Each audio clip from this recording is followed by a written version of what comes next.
Chapter 1033. Looking at the back door on the side, Oming sighed heavily again. He walked out of the back door and looked around, but he didn't see Yu Lily. He shouted, "Yu Lily!" No one answered. Instead, many French people looked in Oming's direction. Oming breathed, looked up, and saw Yu Lily walking near the amusement park in front of him. This woman! How old is she to play hide-and-seek with me? Oming walked toward the amusement park with his long legs. Yu Lily seemed to notice that he was chasing her, so she ran again. When Oming saw that, he took big strides and chased after Yu Lily. When he caught up with her, he found that she had disappeared again. "I'm starving." Oming hadn't eaten all day, and now he ran such a long circle. He was hungry, sleepy, and cold. Oming decided not to run anymore and stopped. He picked up his mobile phone and called Yu Lily. As expected, he couldn't get through. He called Luo Zhan and said, "Keep an eye on the registration of Yu Lily's passport. If there is any movement, inform me." After hanging up the phone, Oming returned to the hotel where Yu Lily was just now. He ordered something to eat first and sat in the lobby, waiting for Yu Lily to come back. It was impossible for Yu Lily not to return to the hotel. The more she avoided him, the more he had to stay there. However, before Yu Lily could get there, an unexpected but unsurprising person came to visit. When Shen Jiliya saw Oming, he sneered and put his luggage at hand. He was not in a hurry to get a room, but he called Yu Lily in front of Oming. When Yu Lily received the call from Shen Jiliya, she was still hiding in the coffee shop outside. When she saw it was Shen Jiliya, she immediately picked up. "Hello." Shen Jiliya looked at Oming and said to Yu Lily on the phone, "Which room are you staying in?" Hearing that, Yu Lily was shocked and suddenly asked, "Are you in Paris?" "Yes, I also arrived at the hotel where you are staying." "How do you know?" "I didn't tell you." Yu Lily exclaimed and couldn't believe it. "Yi Qianqian told me. I'm already at the hotel. Come and pick me up." Shen Jiliya's words made Oming's eyes narrow dangerously, and he looked at him unkindly. Compared to Oming, Shen Jiliya appeared calm and unperturbed. He looked at Oming and sneered. "Why are you here? Are you chasing after my girlfriend?" "Shen Jiliya, I didn't expect you to run away from the marriage. You're a bastard, a coward." Shen Jiliya looked at him coldly. "If you can't give my sister a future, why did you provoke her? Now you're pestering Lily. Are you crazy? It's none of your business, but I advise you to break up with Yu Lily as soon as possible. You won't have a happy ending. It has nothing to do with you. Yu Lily is my girlfriend now. Who do you think you are?" Shen Jiliya smirked. "I'm sharing a room with my girlfriend. It's not up to you to decide what happens." Oming's face suddenly darkened. He gritted his teeth and took a step forward. He raised his hand and punched Shen Jiliya's cheek. Shen Jiliya didn't expect him to suddenly attack. He was not prepared for it, and the punch hit his face. Shen Jiliya took 2 steps back before he stopped. Chapter 1034. Just as Shen Jiliya was about to retaliate, he heard Yu Lily's footsteps behind him. Yu Lily's footsteps were easy to recognize. Shen Jiliya paused and looked at Oming with a sneer. "You're already married, yet you're still trying to be a third party. Don't you feel ashamed? Do you really think Lily still likes you? I'm the only one in her heart now. As for you, just take good care of my sister, brother-in-law." They were all married people. Brother-in-law.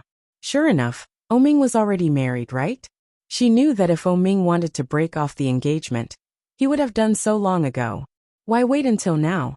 Yu Lily's footsteps were getting slower and slower. When she heard this, she stopped, panting slightly. Oming narrowed his eyes, and a dangerous aura emanated from him. "Shen Jiliya, you know."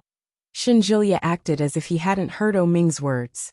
He turned around and saw Yu Lily in a red down jacket. She wore a lot of clothes and looked like a dumpling. Shen Jiliya's face hurt, but when he saw her expression, he couldn't help but curl his lips and say affectionately, "You're back. Where did you go?" Yu Lily didn't answer. Instead, her gaze fell on his face. A bruise suddenly appeared on Shen Jiliya's originally fair and clean face. It looked swollen. Needless to say, it must have been Oming. Yu Lily turned her head and glared at Oming. She scolded, "Oming, are you crazy? If you want to go crazy, you can just go crazy in China. Why are you going crazy in Paris?" Oming's expression became even more unsightly. That punch didn't make him feel any better. Instead, it made him feel even more aggrieved. Yulily's eyes were filled with guilt. She reached out to touch Shinjilia's face and asked softly, "Are you okay?" Shinjilia shook his head and said, "I'm fine. It doesn't hurt." "How can it not hurt? It's green." The guilt in Yulily's eyes deepened, and she glared at Oming angrily. "Barbaric." When Oming heard that, he laughed in anger and said, "Yulily, what kind of attitude is that? You actually sided with this guy and scolded me? Are you blind or deaf? Can't you see my attitude?" Yulily wasn't polite at all. She immediately said in an angry voice, "Get lost, okay? I don't want to see you at all. I've never seen anyone as annoying as you." "Forget it, Lily." Shinjilia reached out and gently held Yulily in his arms. "We don't own the hotel, and Paris doesn't belong to us. He can go wherever he wants to go. Let's go back and put my things in the room first." Yulily was stunned. From his tone, it seemed that he wanted to stay in the same room as her. That's not a good idea, right? When Shinjilia saw her like this, he rubbed his bruised cheek and said, "Can you help me with a hot compress? It really hurts a little." Yulily looked at the wound and sighed in her heart. She nodded and led Shinjilia to the elevator. Oming's face darkened. He sneered and said, "Now are you bringing all the men into your room? You just had sex with me 3 days ago. What did you say before that? Why don't you tell your boyfriend?" Yulily's back stiffened. Facing Shinjilia's gaze in front of her, she felt as if she had been stripped naked. It was indescribably embarrassing. Chapter 1035. Yulily turned her head and frowned. She looked at Oming and shouted, "Shut up." Oming didn't seem to notice her anger. The corners of his mouth lifted slightly, and he stepped closer to her. He said word by word, "So one is an emotional dependence, and the other is a physical release, right?" "Shut up." Yulily was so angry that her eyes were red. She reached out and was about to hit Oming. However, Oming grabbed her arm and pulled her back. In a low voice he said, "I didn't know that the woman I slept with for so many years was so greedy and scheming. Young Master Shun, do you want this kind of woman?" Yulily felt very embarrassed. Her eyes were red.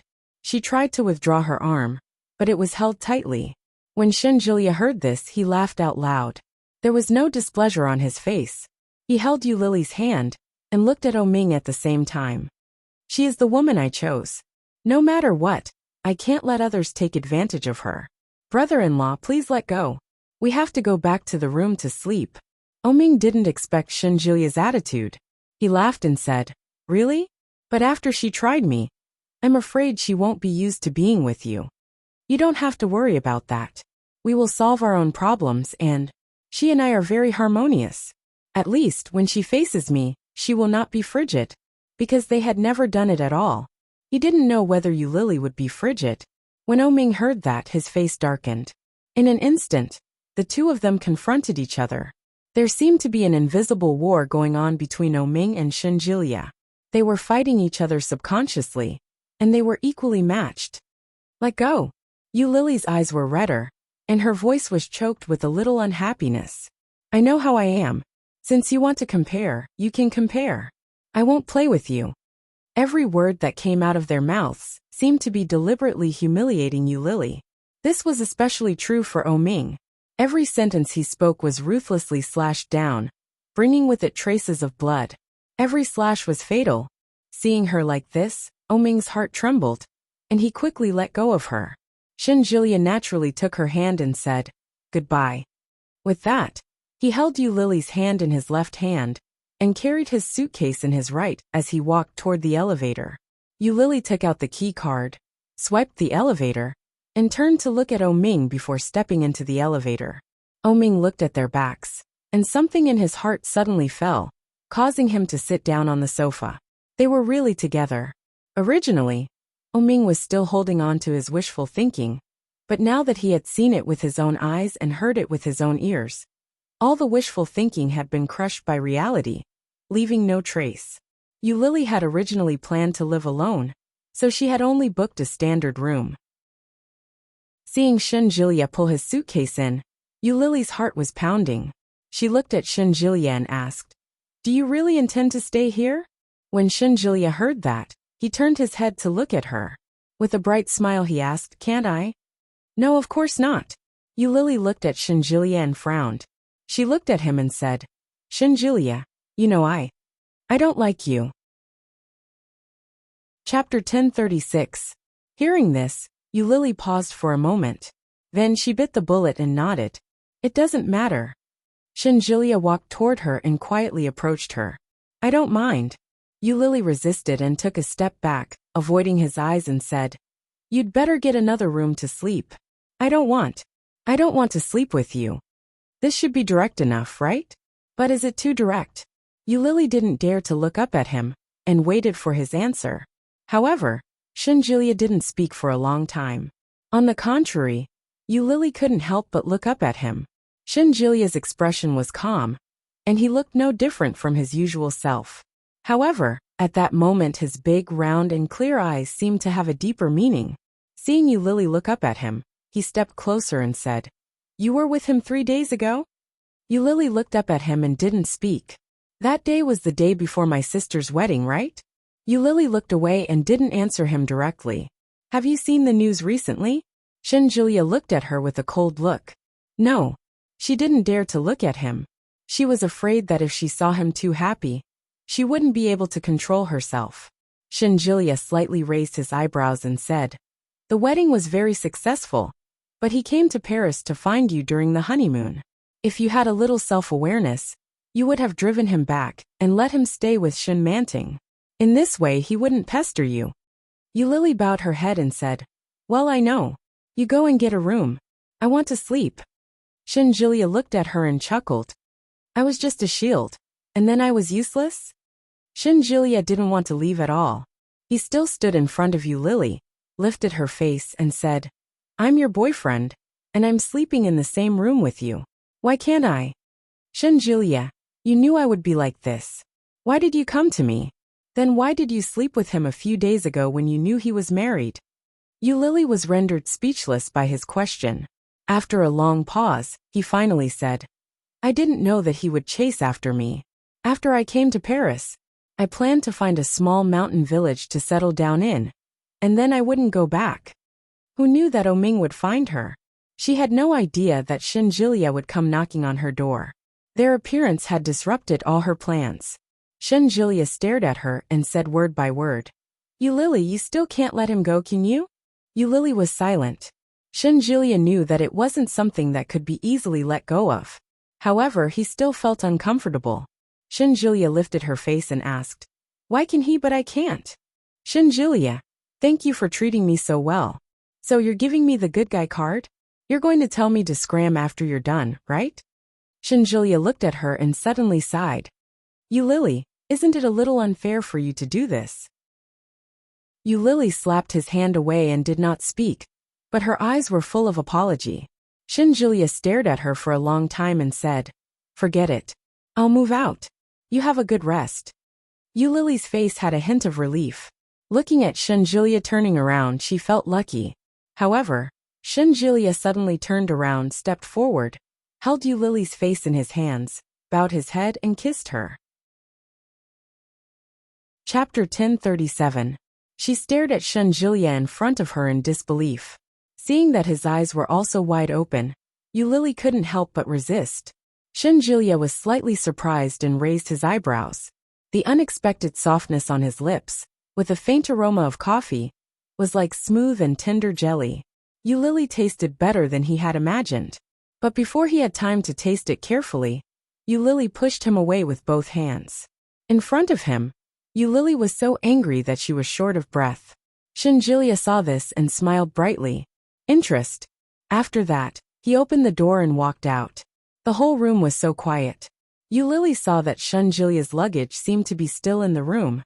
It was just a light kiss, but it made Yulili feel uncomfortable for no reason. She didn't know why she felt uncomfortable. She pursed her lips and turned into the bathroom. Oming had also kissed her, but the feeling was completely different. After turning on the water, Yulili wiped her mouth with the cold water. She rinsed several mouthfuls of water in a row, but the discomfort did not ease. Instead, it became worse. In the mirror, Yulili's face was covered with water. The water was a little cold. Yulili lowered her eyes, dried her face and went out. She opened the door and saw Shinjilia coming from afar. After pushing his suitcase out, she went in and locked the door. Seeing this, Shinjilia chuckled and pulled his suitcase into the room opposite Yulili's. It was a quiet night. Yulili slept for 3 or 4 hours, and she couldn't fall back asleep. Her mind was full of thoughts. She got up and painted all night. Yulili didn't lie down until the sky outside was bright. While she was in a daze, the doorbell kept ringing. She looked through the peephole and saw it was Shinjilia. Yulili didn't open the door and said, "I am sleeping. Don't wake me. I will continue to sleep." "Well, then remember to get up for breakfast." Yulili ignored him, turned around, and continued to sleep. Outside, when Shinjilia turned around, he saw Oming looking at him from afar. Oming raised his eyebrows slightly, looked at him, and laughed out loud. "Didn't you say that a couple should sleep in the same room? This is a room." Shinjilia didn't expect Oming to live near this corridor. He smiled and said calmly, "She wasn't ready yet, so I waited for her. After all, men always have to be patient with women, don't they?" Hearing this, Oming was in a better mood. He nodded and said, "That's right. I didn't expect young Master Shin to be such a gentleman. It's a good thing." "You flatter me." Shinjilia smiled. Just as he was about to say something, Oming opened the door and walked into the room. The smile on Shinjilia's face suddenly disappeared. He looked at Yulili's door thoughtfully.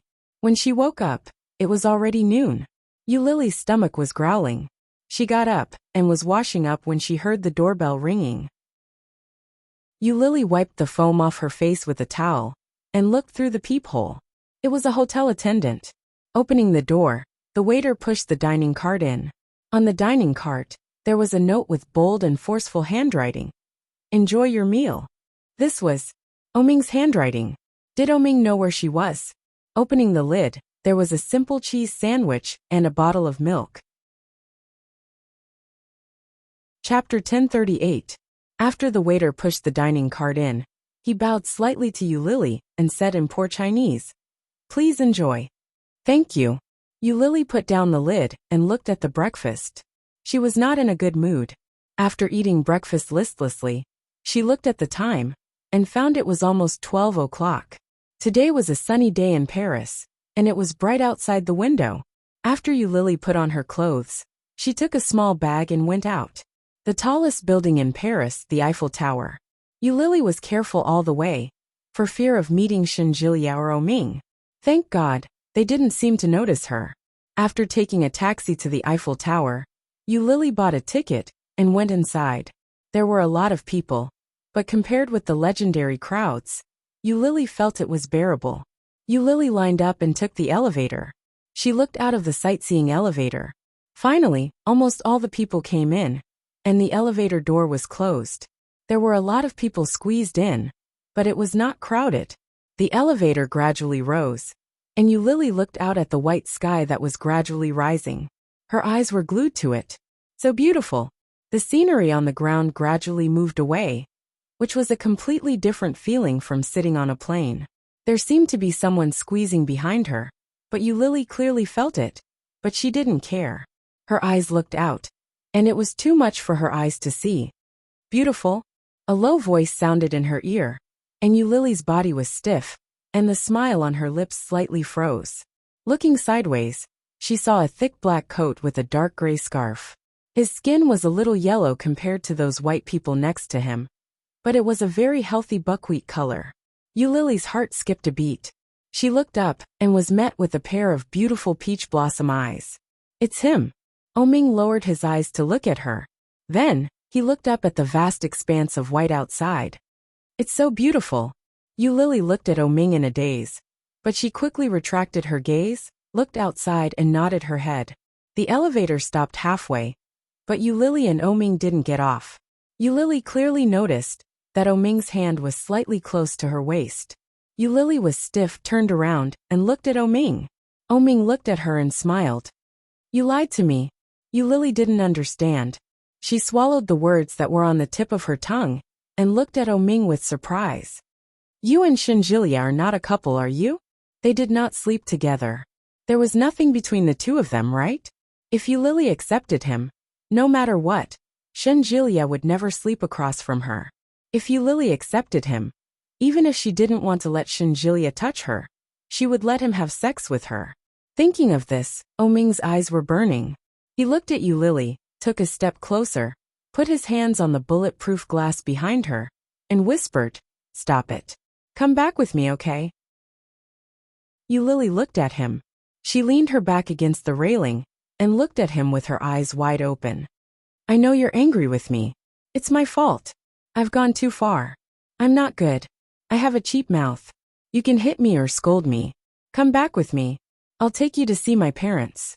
I'll introduce you to all my relatives and let them know you." Chapter 1039.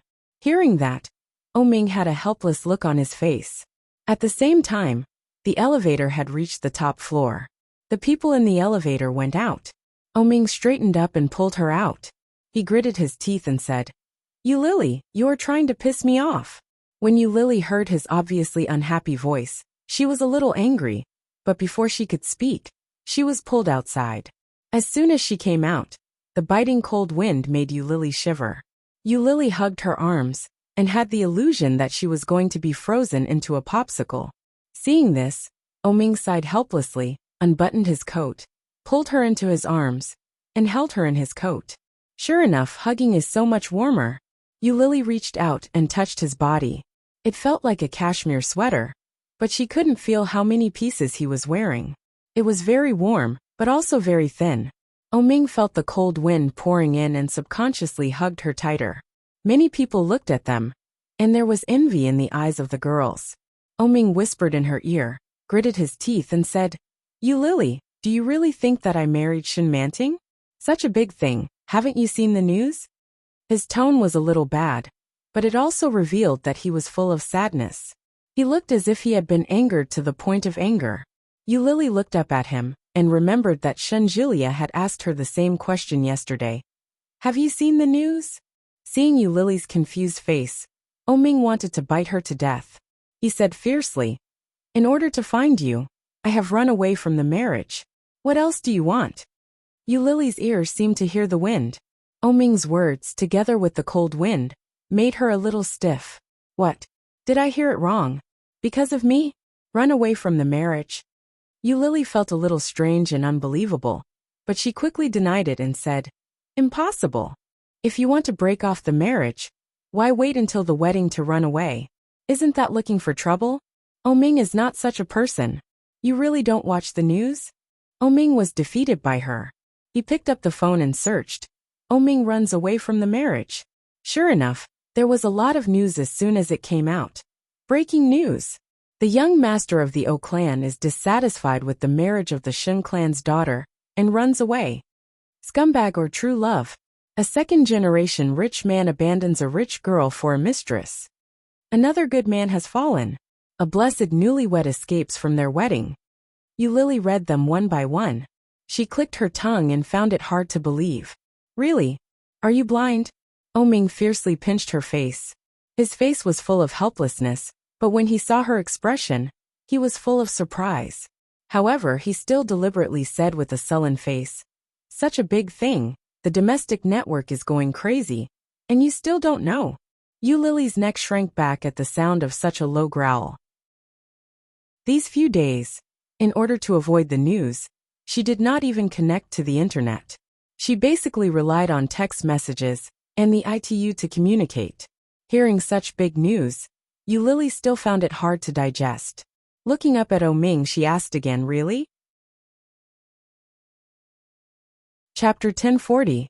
Yulili was about to refute, but Oming continued to say, "You let me run for nothing.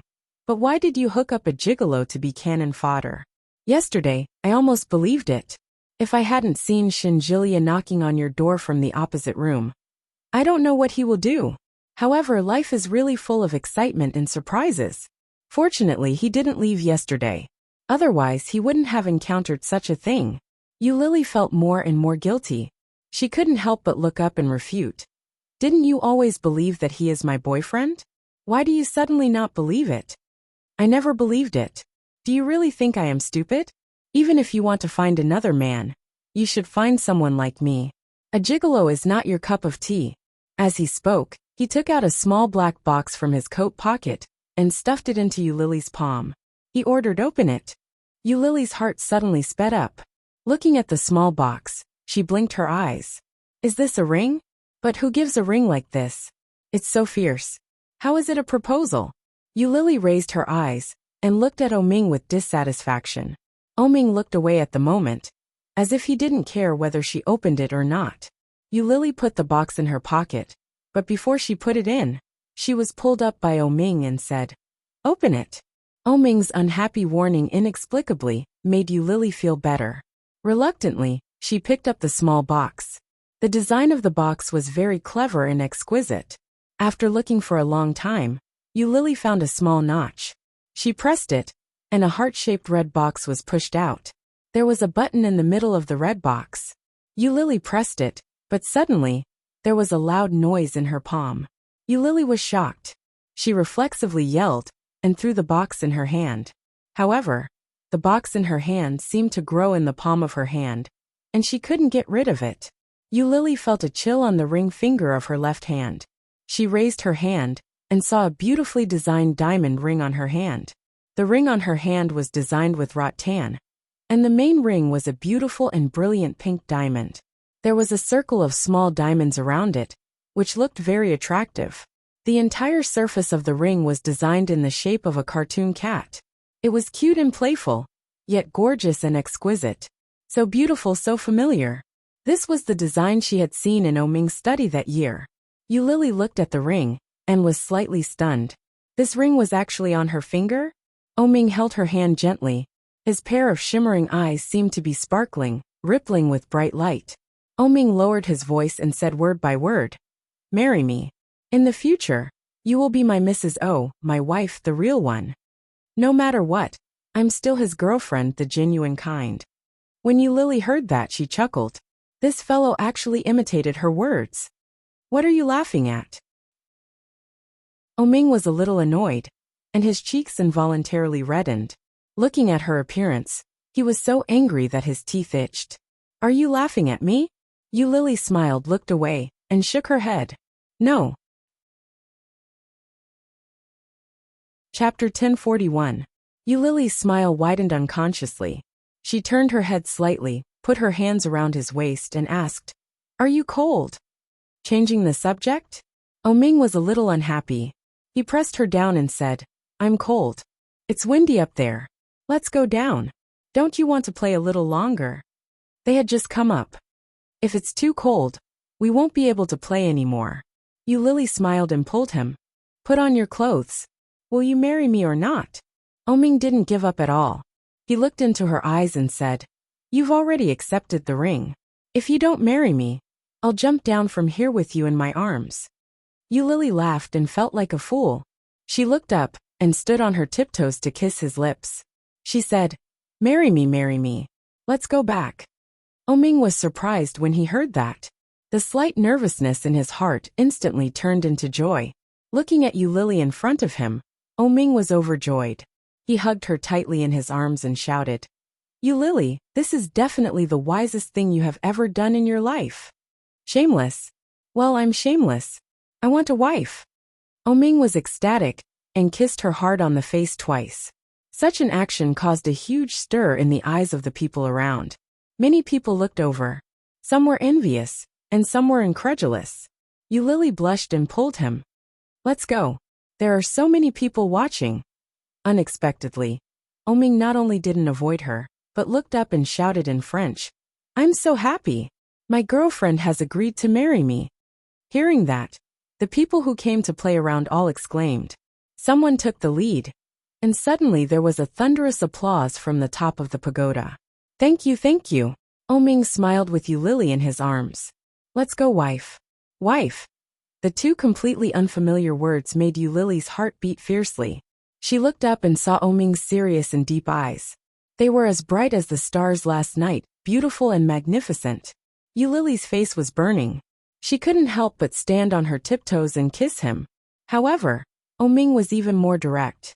After holding her firmly, He lowered his head and kissed her deeply. The soft touch had a strange electric shock.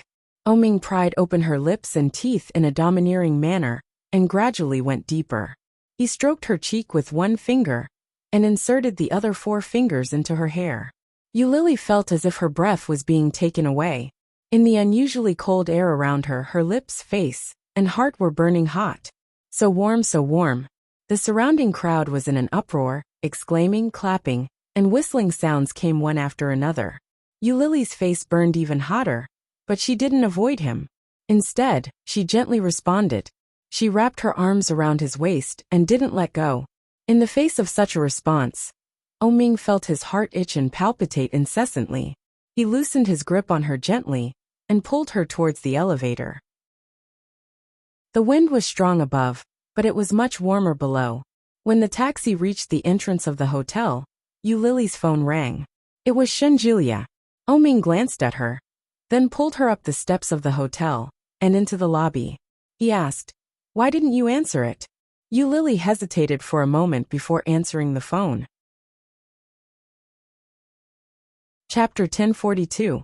Did Eulalie make up with Oming? Shenjulia put down the phone, hung up, and walked in Eulalie's direction. Looking at Eulalie and Oming, he asked, We are going to get married." Oming took Eulalie in his arms and announced his ownership. Looking at Shenjulia, Oming smiled and said, "Eulalie has just accepted my proposal.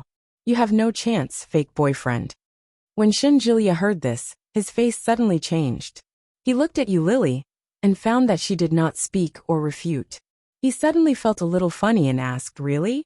"Yes." Eulalie nodded and raised her hand to show the ring that Oming had just put on her finger. "Really?" Shenjulia looked at the ring and felt that it was indescribably dazzling. How could this guy agree so easily? What are you thinking? He used to be so mean to you, and you can still forgive him. He almost raped you in public, and you actually... Eulalie's heart felt like it was stabbed by something, and it was burning. Oming's face changed and he said angrily, "Shut up. Am I wrong? To treat a woman like this, Oming? Do you still think you're a man? Do you think you're worthy of her?" Shenjulia sneered. "Lily is more suited for someone better, and I'm that better." This matter was a thorn between Oming and Eulalie, and it could not be easily removed. Oming's heart suddenly panicked. Looking at Eulalie, his hand holding her hand became tighter. He was afraid. Eulalie clearly felt the change in his mood, so she looked up at him. "But you lied to me." Eulalie looked at Shenjulia. "You know what I am afraid of? Oming and Shen Manting are not married at all. But you told me that their wedding was very smooth. Shenjulia, why did you lie to me?" Shenjulia looked very calm and said, "I don't want you to be with him." Oming's face became more serious, and he sneered. "You are a mistress, and yet you are so self-righteous. Well done, Mr. Shun." However, Shenjulia acted as if he hadn't heard her and said, "He doesn't deserve your love. No matter how much you love him, how he treats you. Don't you think it's unfair?" As he spoke, he looked at Eulalie and said, "When you were cold, he didn't accompany you through it. Otherwise, you would have been cured by now. This disease is not incurable. As long as you adjust your mentality, it can be cured. But he not only didn't help you, but also said such harsh words to you several times. Can you bear it?" Shenjulia, shut up. There's no need for you to meddle in our affairs. I am her doctor. Her illness is my business. Shenjulia said firmly as he looked at Eulalie. Oming's face darkened. It was precisely because Shenjulia was her psychiatrist that he understood her so well. Shenjulia knew very well how much power his words had over Eulalie. Oming panicked. He held Eulalie's hand and whispered, "Let's not listen to him. He is up to no good. Let's find other psychiatrists. All of them are better than him." Eulalie pursed her lips and looked at Shenjulia in front of her. She felt a little complicated and said, "Mr. Shun." Mr. Shun. Before, she had either called him Shenjulia or Jilia. It was the first time that she had called him so strangely. Chapter 1043. Thank you for this period of time. I also know that you are very concerned about my affairs, but I have my own choice. I can't lie to myself. I just like him. I love him. And I am willing to be with him.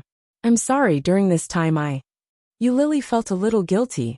During this time, Lily really wanted to develop a relationship with Shenjilia.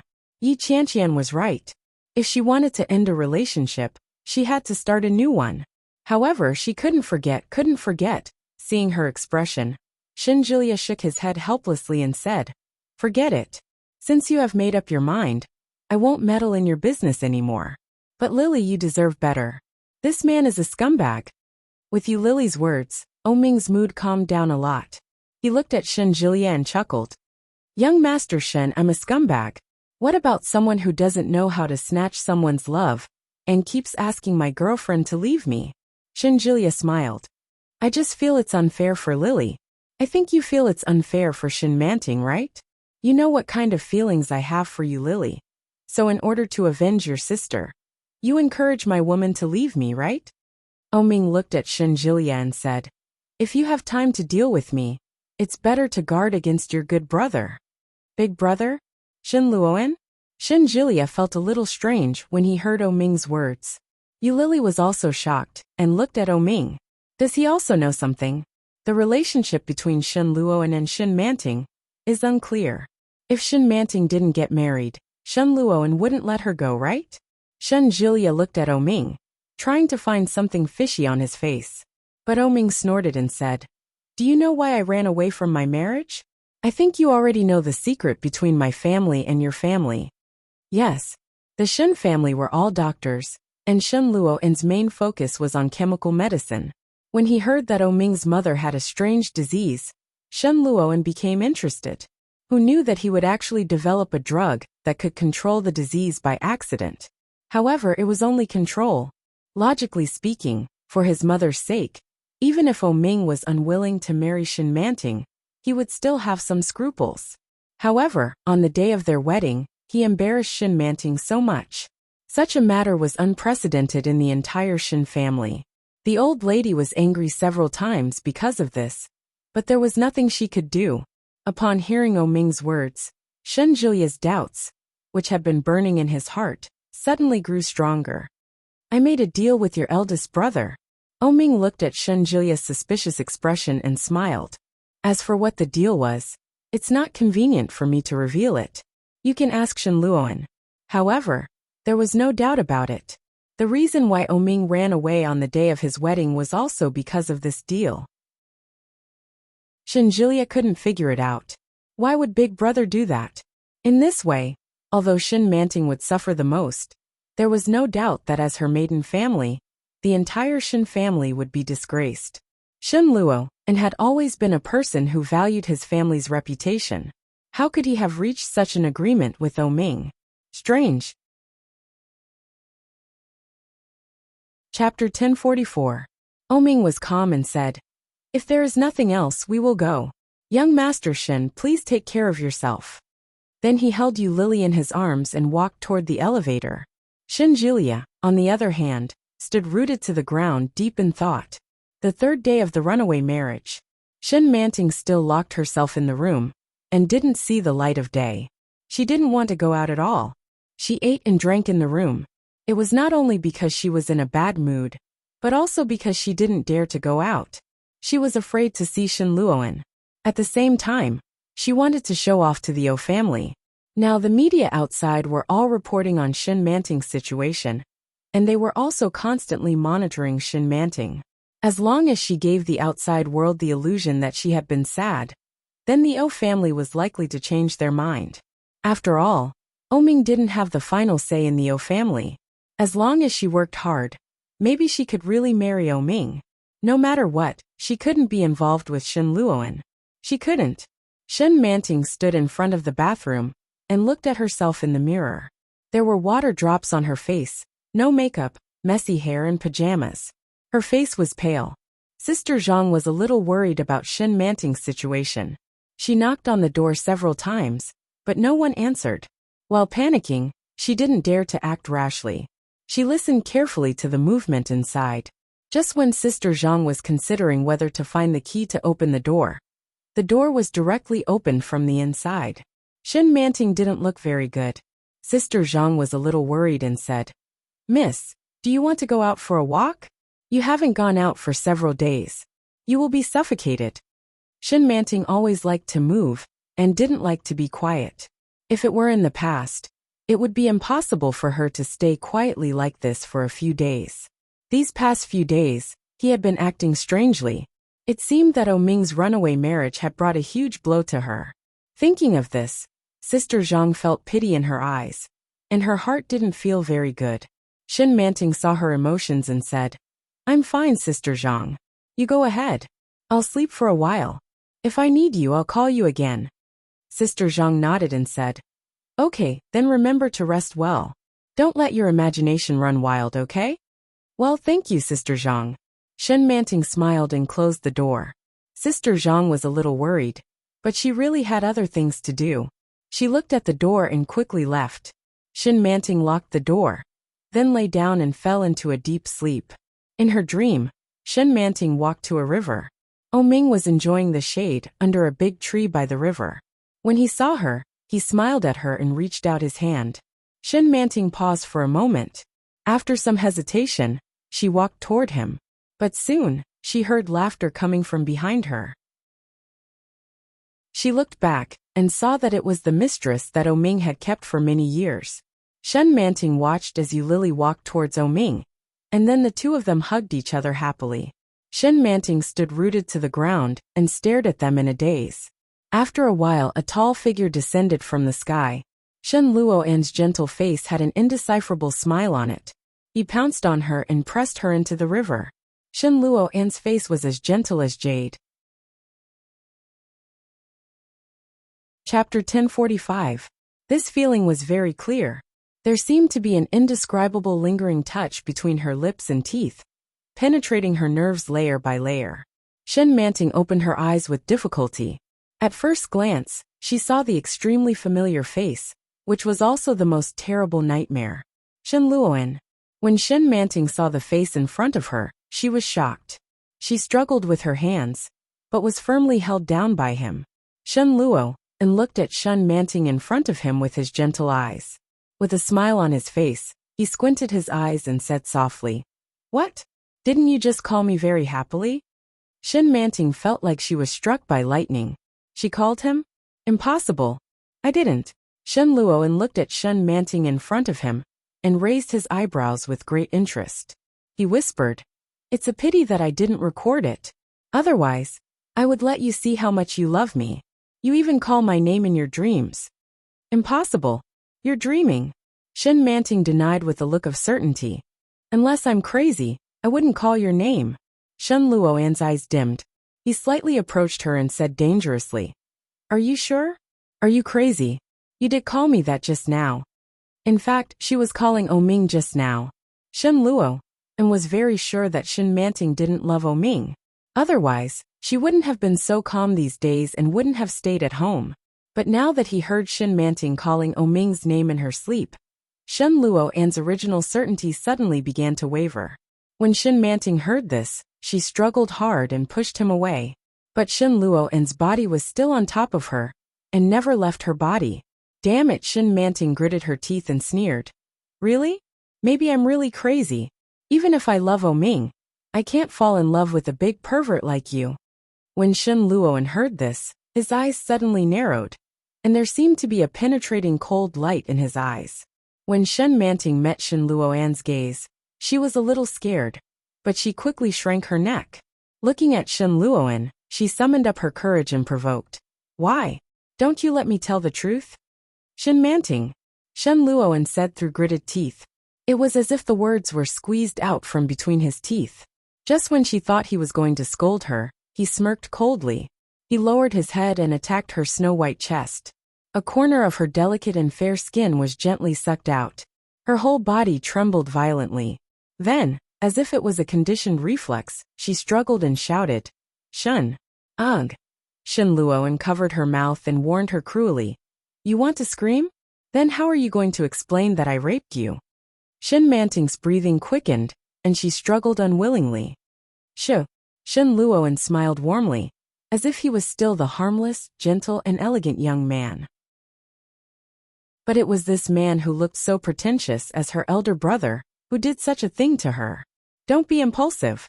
No matter how much the family dotes on you, you're just an adopted daughter. If I say that you seduced me into your room, who do you think Grandma will believe?" Shen Manting didn't move and stared at him in disbelief. "Good sister, don't move. Don't scream." "Shoo." Shen Luoan gently released his hand and looked at her with a smile on his lips. Shen Manting panicked and asked, "What do you want to do? Do you still need to ask?" "Sleep with you." Dash. Chapter 1046. Shen Manting's eyes widened, and she desperately shrank back. However, she couldn't escape. Shen Luoan sealed her lips, not leaving a single gap between them. Shen Manting didn't dare to scream. Old Mrs. Shen had been very kind to her. But if Shen Luoan made a false accusation, the Shen family would definitely not protect her. The Shen family couldn't afford to lose face. Shen Luoan was the pride of the Shen family, and there couldn't be any stain on it. But did she deserve to be bullied by him? Shen Manting's eyes were red, and tears flowed down from the corners of her eyes. Why? Why would you rather give yourself to Oming? Why are you so unwilling to let me touch you? Why are you willing to give yourself to Oming? Huh? Shen Luoan pressed her legs and hands hard, and pressed her under his body. Which part of me is inferior to Oming? Shen Manting shook her head desperately, and her face was rubbed by his palms. While struggling, a sharp pain suddenly attacked her. Shen Manting's hands suddenly pulled the sleeves of his shirt, and shook her head violently.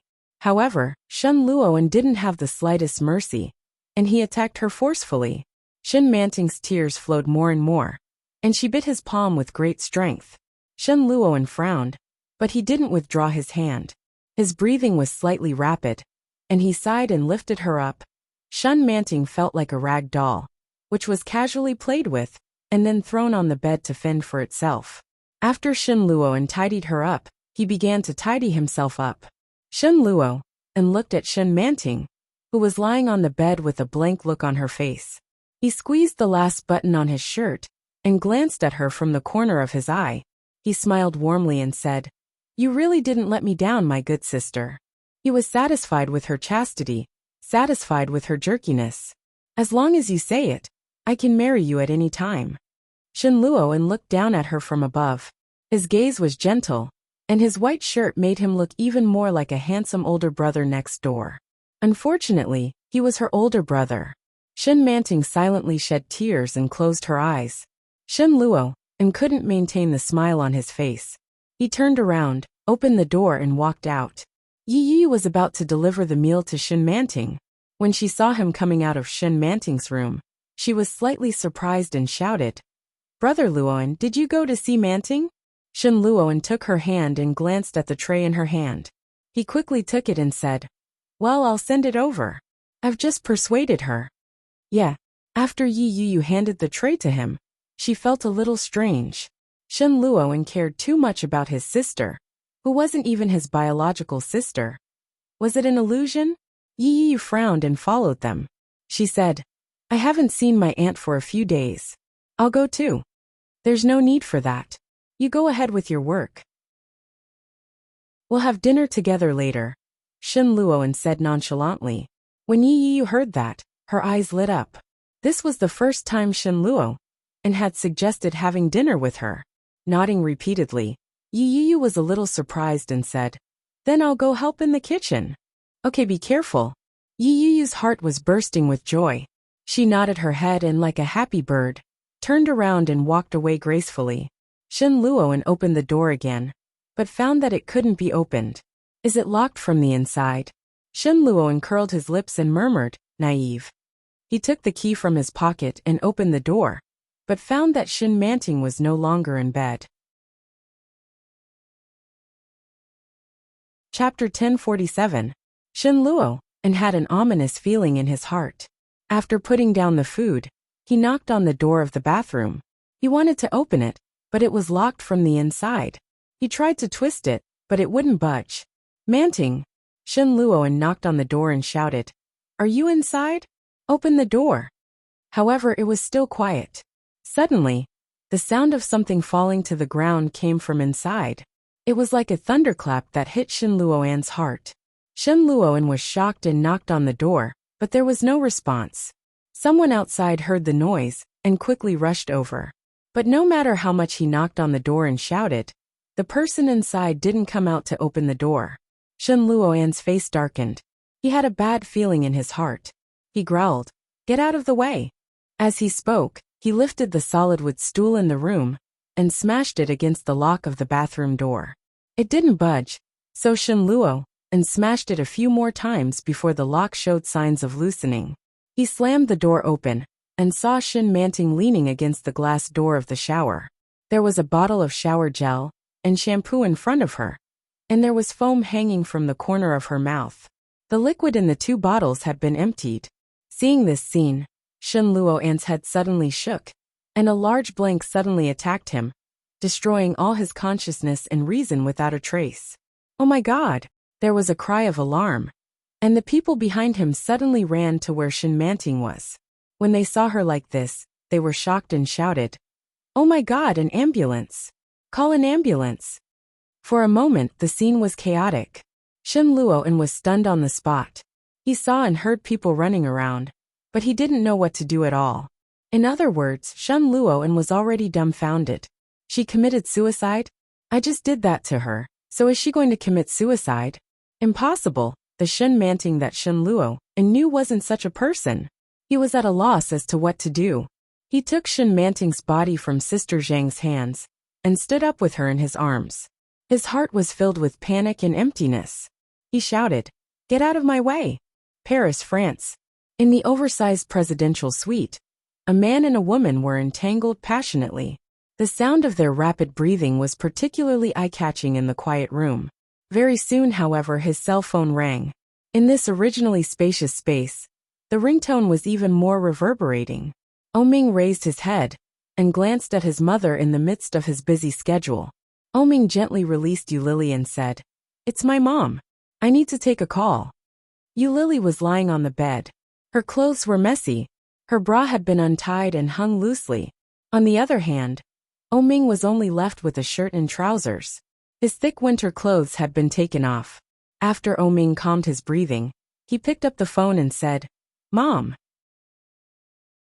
Xiao Ziqing sounded like she was crying as she shouted, "Lil, oh, come back quickly.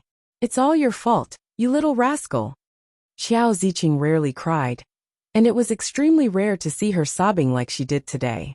Oming's heart skipped a beat. He calmed down and asked, "Mom, tell me slowly. What happened?" Chapter 1048. Hearing his mother's words, Oming retorted, "How is that possible?" He subconsciously thought of Shen Manting's arrogant, beautiful, and insufferably arrogant face. Shen Manting committed suicide? How is that possible? Oming would never believe that Shen Manting committed suicide, because Oming ran away from the wedding. However, at this critical juncture, everyone would naturally attribute Shen Manting's suicide to Oming. Even Oming's parents and the Shen family would be no exception. However, Oming didn't think it was that simple. Shen Manting didn't really like him. How could she have committed suicide because of his rejection? That's impossible. Something's wrong. Hearing Oming's words, Xiao Ziqing was even angrier. She scolded, "What's wrong with Manting? She was well-behaved and sensible. She was beautiful and had a good family background. More importantly, she loved you wholeheartedly. Why did you have to be entangled with that mistress? Now everyone is saying that you abandoned Manting for your mistress, which led to her suicide. Xiao, I thought you were no longer a child and had your own ideas about everything you did. But how could you be so wrong this time?" Gunyenshin thought. "How do you expect us to face them in the future?" Huh. Oming pursed his lips when he heard Xiao Ziqing's words. When he was about to speak, his mother interrupted him. Xiao Ziqing went on and on. Towards the end, she burst into tears and shouted, "Manting is such a good girl. It's hard to come by someone like her. If anything happens to Manting, will you be able to live with your conscience?" Shen Luoyan asked. "Mom, calm down. I don't think it's that simple. Regardless of whether it's that simple or not, the O family has become the target of everyone's disdain. Where are you now?" "Paris. You went to find that girl, didn't you?" Xiao Ziqing's words were harsh and angry. Oming didn't speak. but his attitude was tantamount to acquiescence. Good, good, good, Xiao Ziqing said 3 times in a row, each louder than the last. Finally she shouted, "Come back here right now." Xiao Ziqing's angry voice came from the phone. When Oming was about to speak, Xiao Ziqing had already hung up. His voice was so loud that even Yulili could hear him clearly. Oming helplessly put his hands down and looked at Yulili in front of him. His original interest in her was gone. Yulili frowned and asked, "What's going on?" "Shin Manting committed suicide. We don't know if she's dead or alive. Our family has probably been bombarded by the media." It was not hard to imagine the complexity and danger involved. He got up and said, "I have to go back first." As he spoke, he put on his clothes, tidied up his shirt, and buttoned up the buttons one by one. However, looking at Oming, it seemed that he had no intention of bringing her along. Yulili felt a lump in her throat and asked, "Aren't you going to bring me along?" Chapter 1049. When Yulili heard that, she felt a little lost. Oming fastened his cufflinks and looked at her with a pair of peach blossom eyes. He held her face in his hands and continued, "Yulili, now I am not sure that I can protect you. When I go back, I will be criticized and my reputation will be ruined. If Shin Manting is rescued, I will tell her clearly. But if Shin Manting dies, I will be the biggest sinner in everyone's eyes. Moreover, behind this big sinner, Yulili's existence was probably more important than Shin Manting's life and death." Although Oming felt that the reason behind Shin Manting's suicide was certainly not simple, many Chinese netizens did not pay much attention to whether it was caused by Oming's escape from the marriage. For Chinese netizens, joining in the fun was more important than any justice. The result that everyone had determined at the beginning was what everyone hoped for. Oming was very clear about the possible results. At this moment, Oming had already prepared for the worst.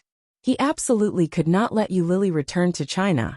Looking at Yulili, Oming said word by word, "I will solve everything, and then come to Paris to pick you up. During this time, you will live here and don't go back. Remember?" Yulili pursed her lips and nodded. Oming gently kissed her on the forehead. Then he put on his clothes and walked out. In China, Shin Manting's suicide caused a stir. Because it was discovered quickly, after some rescue and gastric lavage, Shin Manting's condition was not serious. Shin Luo'an's mood was originally panicked and helpless. When Shin Manting woke up, his mind gradually became clear. Looking at Shin Manting lying on the bed with her eyes closed and face pale, Shin Luo'an's anger was even more uncontrollable. Shin Manting had clearly calculated the time her family would deliver the food, and deliberately locked the door from the inside.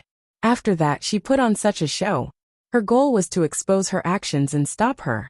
In this way, her suicide would not be successful, but at the same time, it could ignite the public opinion on the internet and push Oming to the forefront. Retreating in order to advance, Oming fell into the land of injustice. Shin Manting's suicide had already been the subject of much discussion, and the attention on the matter skyrocketed in an instant. In this way, Shin Manting would naturally be labeled as a victim.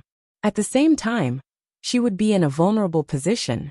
If Shin Luo'an leaked anything at this time, it wouldn't just be about Shin Manting and Oming.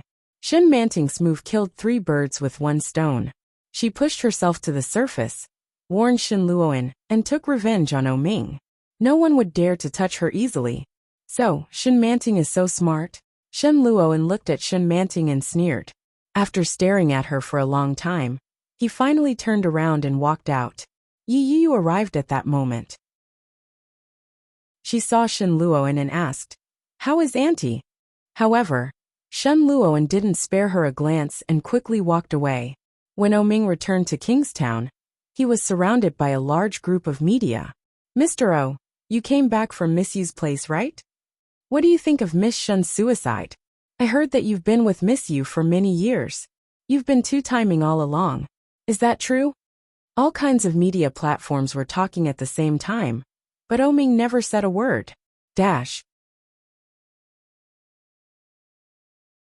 Chapter 1050.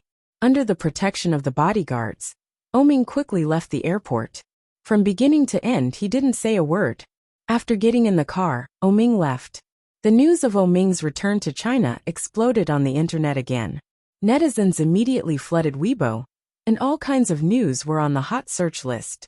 The title of the first hot topic on Weibo was impressively eye-catching. The young master of the O group returns before the new year, and is suspected to visit his ex-fiancée. Below, a large number of keyboard warriors flooded the screen, but all of them were cursing. What were you doing earlier? Running away from marriage for a mistress. Now that you have committed suicide, you come back to pretend? Bah! A bitch and a dog will last forever. Shin Manting has waited for you for 4 years. Where can you find such a woman? You are blind. From today on, boycott all the products under the O group, including TT.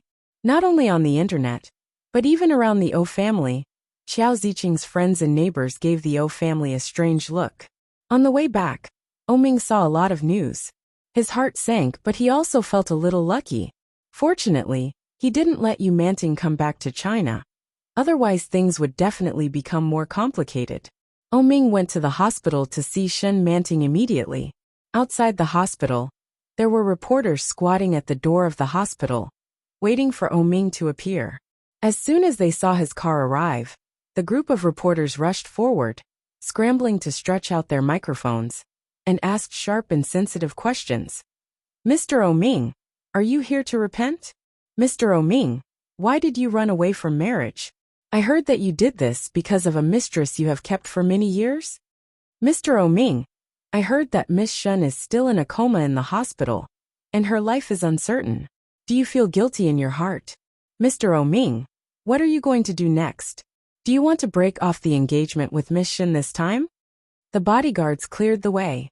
Oming, wearing black sunglasses, was expressionless and silent.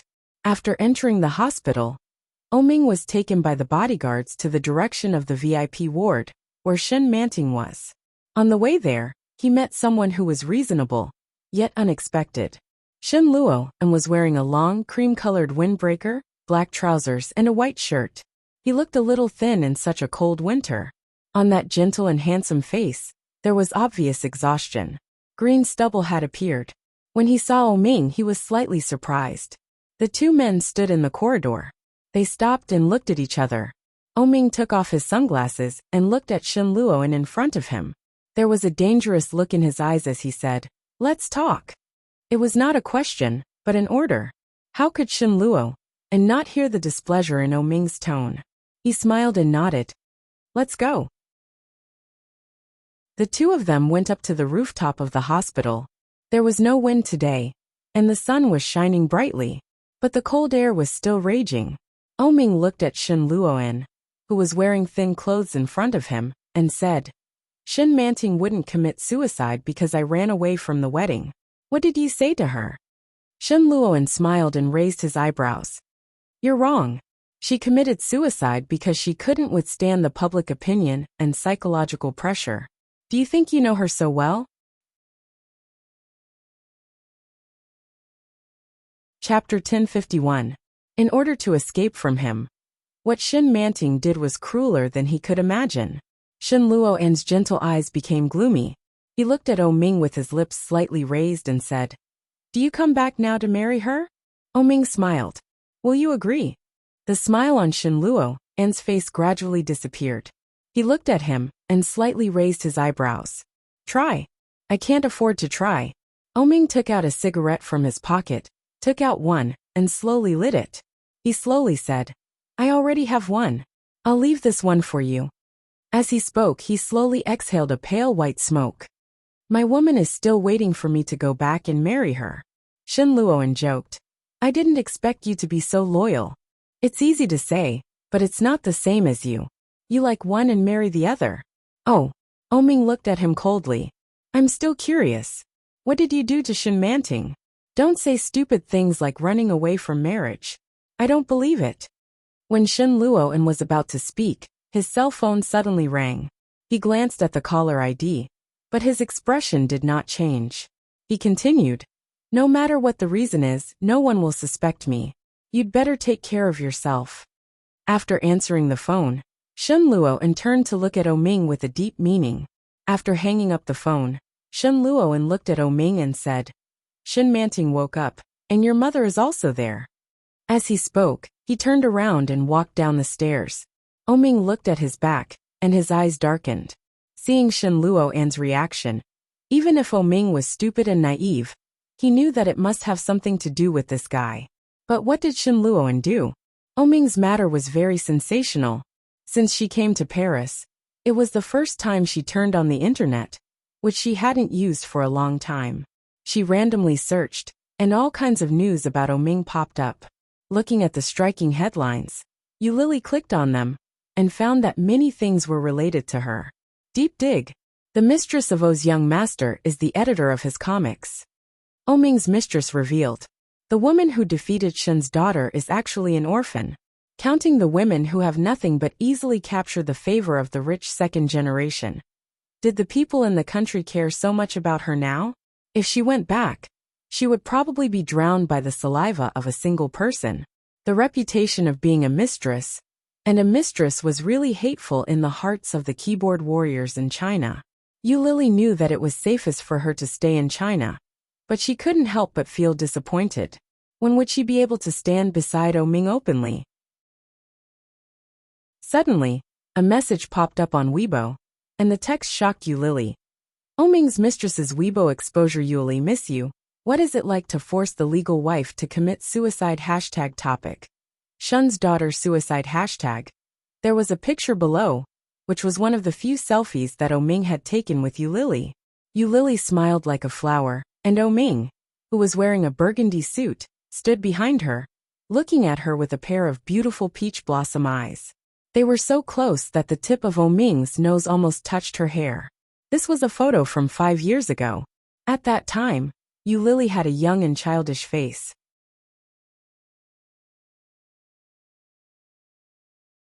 Chapter 1052. Stealthily come, stealthily go. Too shameless, the mistress should go to hell. All expectations fail. 2333. Hehe, she looks young, but how can she be so coquettish? Fox. Dean 11 hides in the world. She is young but has a big heart. It is really easy to be a mistress. Sure enough, without the education of parents, she has no bottom line. Maline's shopping agent. The lip color of the mistress in the picture is the classic look of the C family. I want a private message. Yulili looked at the Weibo and refreshed it. All of a sudden, there were several more comments, each of which was scolding her. Yulili felt uncomfortable. Suddenly, her mobile phone vibrated, and she received a private message from Weibo. Unfollowed person's information. You look good. You can seduce Oming. You must be good at kung fu, right? How much money does Oming give you a month? I will give you double. Yulili was furious and opened the dialog box to edit. Go to hell. However, before she sent it out, Yulili deleted those words one by one. No, I can't be angry, I can't admit it. However, there were several private messages. Shameless mistress, go to hell. Are you the mistress? You can do anything at such a young age, but you have to destroy other people's family. Smile. Smile. Go to hell. Don't let me see you, or I will beat you every time I see you.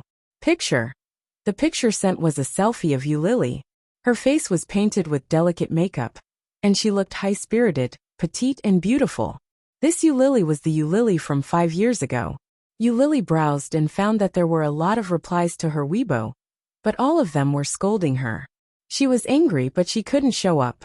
If Yulili clicked like or commented, she would definitely become the target of public criticism without hesitation. Yulili simply logged out of the account and threw the phone aside. But soon, she thought of the bug in her mind. Now Oming should have returned to China, and he should go to the hospital to see Shin Manting as soon as possible. Yulili picked up the phone again and opened it. Sure enough, she heard the voice coming over there. There was the voice of a middle-aged woman and Shin Manting. Auntie, I'm sorry. Yulili could clearly hear the sobs in Shin Manting's voice. I'm sorry, I really can't take it anymore. These days, everyone has been sympathizing with me.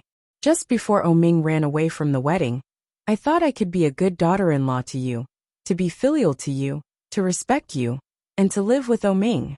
But I really didn't expect that Oming would run away from the wedding. Previously, I told my classmates and friends that I would have a happy life after marriage, But now I can't do it anymore. This feeling is like being stripped alive and thrown in front of them. Manting, the middle-aged woman also cried, and said with I and said I and.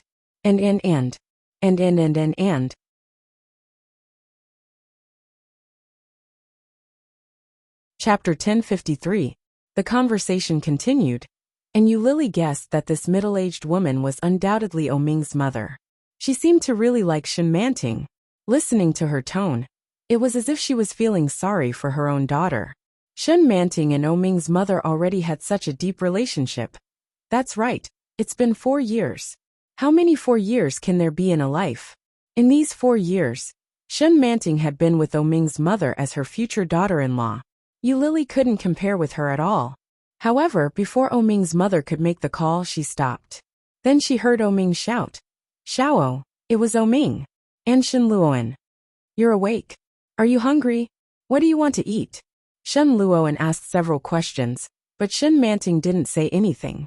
The situation seemed a little awkward, and at the same time, she heard light footsteps coming from behind. It was Oming's footsteps. Yulili pricked up her ears to listen to the movement over there. It seemed that there were a lot of people coming. Now Yulili knew that it was Shen Luo and Oming's mother and Shen Manting. "Mom, I'll talk to her. You go back first. I'll come home later." Oming's voice was familiar but distant. Yulili was glad that her little virus hadn't been scanned clearly. Otherwise, she wouldn't have known what they were talking about. When Xiao Ziqing heard her son's words, she looked at Shen Manting and Oming, stood up, turned around and saw Shen Luoan's obviously not very good expression. She smiled and said, "Luoan, it's been hard on you these days. You've been by Manting's side. You're welcome. Manting is my sister. It's my duty." Shen Luoan's face was gentle, and he nodded slightly. Xiao Ziqing nodded and smiled a little gratified. She said, "Manting is really lucky to have such a good brother like you." "Good brother." Shen Manting heard Xiao Ziqing's praise for Shen Luo, and her hands under the quilt slightly clenched. The hatred in her heart suddenly overflowed in her eyes, and overflowed to the tip of her eyebrows. When Shen Luoan heard this, he glanced at Shen Manting, who was lying on the bed. The smile on his face widened, and he turned his gaze back to her. He nodded slightly and said, "You flatter me." "Go out, big brother," Shen Manting said without looking up. Her voice was a little dry as she said, "Auntie, thank you for coming to see me." "Manting, there's no need to stand on ceremony between us," Xiao Ziqing said with a straight face. "Xiao, remember to come home when you're done." "Got it." Oming waved his hand. Oming watched as Xiao Ziqing and Shen Luoan walked out together. He then sat down on the chair that Xiao Ziqing had been sitting on. "Shen Manting, what exactly do you want? You know that I hate you. Don't you think it's despicable of you to use such means?" As soon as Oming spoke, he did not hesitate to ridicule her. When Shen Manting heard that, she looked up at him. This was Oming's true colors, especially when he was in front of her. For 4 years he didn't hide it at all. He clearly showed his disgust for her in front of her. He didn't even want to pretend, which was very annoying. However, she had no choice. "Oming," Shen Manting called out, and her eyes were pleading. "Marry me, okay? Dash."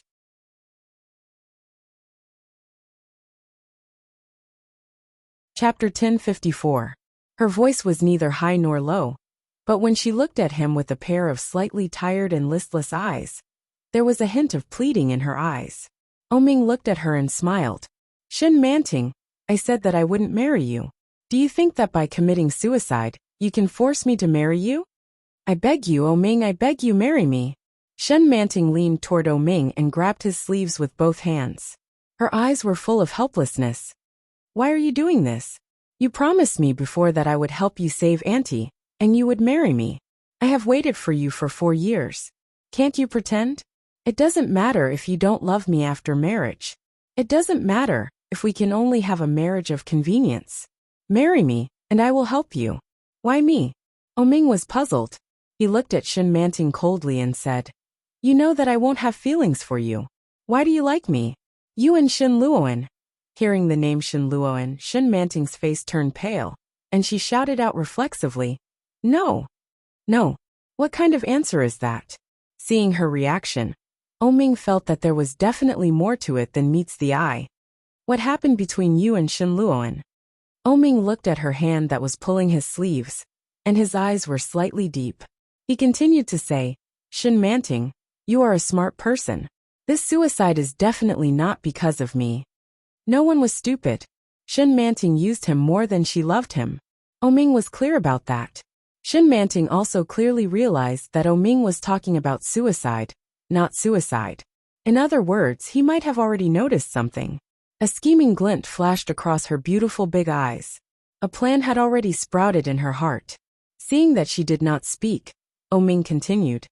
If I can run away from marriage once, I will run away a second time. No one will be happy in a forced marriage, and you don't like me at all. Why bother to force us to be together like this? Oming, why don't we make a deal? Shin Manting looked at Oming and said, Don't you like that mistress? That woman surnamed you. You can keep her by your side. If we get married, I will absolutely not hinder you. I just want the title of Mrs. O. You can live with her, and be with her every day. I won't mind. I mind. Oming's face darkened. Why should my woman be wronged? You are wrong, Oming. You are not wronging her, but me. Do you think that if you don't marry of me, you can marry her? Don't you know how much your mother values family and background? If you really want to be with that woman, you won't be able to get past your mother. She sneered and said, Even if you don't marry me, Zhang Manting and Li Manting will replace me tomorrow and become your wife. You of anyone of you of you. Shin of shun of her. Her words made Oming's face darkened. I'm the only one who can do that. I agree to this marriage of convenience. This is already my biggest concession. I just don't have a title. If that woman really loves you and wants to be with you, she won't care about these things on the surface, right? Shin of you Lily's heart clearly, like a knife, cut again and again.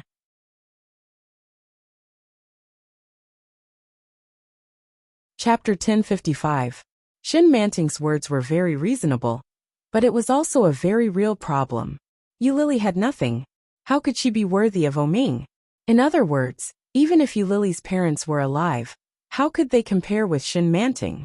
The Shin family might not be as rich as the O family, but as a famous family in the capital, many people couldn't compare with them. How could a family like the O family not like such a daughter-in-law? If that woman really loves you and wants to be with you, she won't care about these things on the surface, right? Shin Manting's words were like pearls. What Shin Manting was talking about was the status. If she loved him, would she really not care about these things? But she cared. She was damned concerned and damned greedy. Was it because she didn't love him enough? Yu Lily's eyes looked down, slightly dark. Shin Manting's voice fell, her eyes fixed on Oming, and she continued to say, If she doesn't want to, it can only mean that she doesn't love you enough. Or she is with you for your money. It's a good chance to test her. You're wrong. Oming interrupted her, looked at Shin Manting, and said seriously, The more I love someone, the more I want to give her all the good things. My wife can only be her. I love her, and I can only have her. Shin Manting heard this and snorted. Oming, it's not appropriate to say this in front of me. According to my understanding of you, you are not suitable to say this kind of sour smell of love. It's disgusting. Whether you believe it or not, I'm speaking from the bottom of my heart. Shin Manting, let's just leave it at that.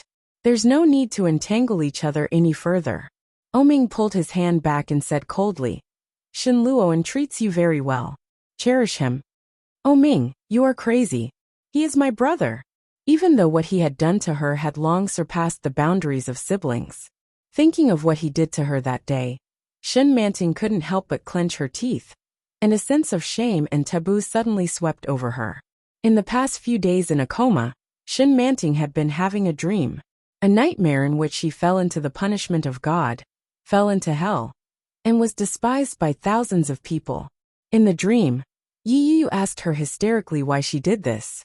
Shin Manting was speechless, and the embarrassment in her heart was brought from the dream to reality. Especially when she saw Yi Yu. Shin Manting didn't dare to look at her eyes, and she didn't dare to face Yi Yu's kindness. He narrowed his eyes and said, You know that you and Shin Luo and are not related by blood at all.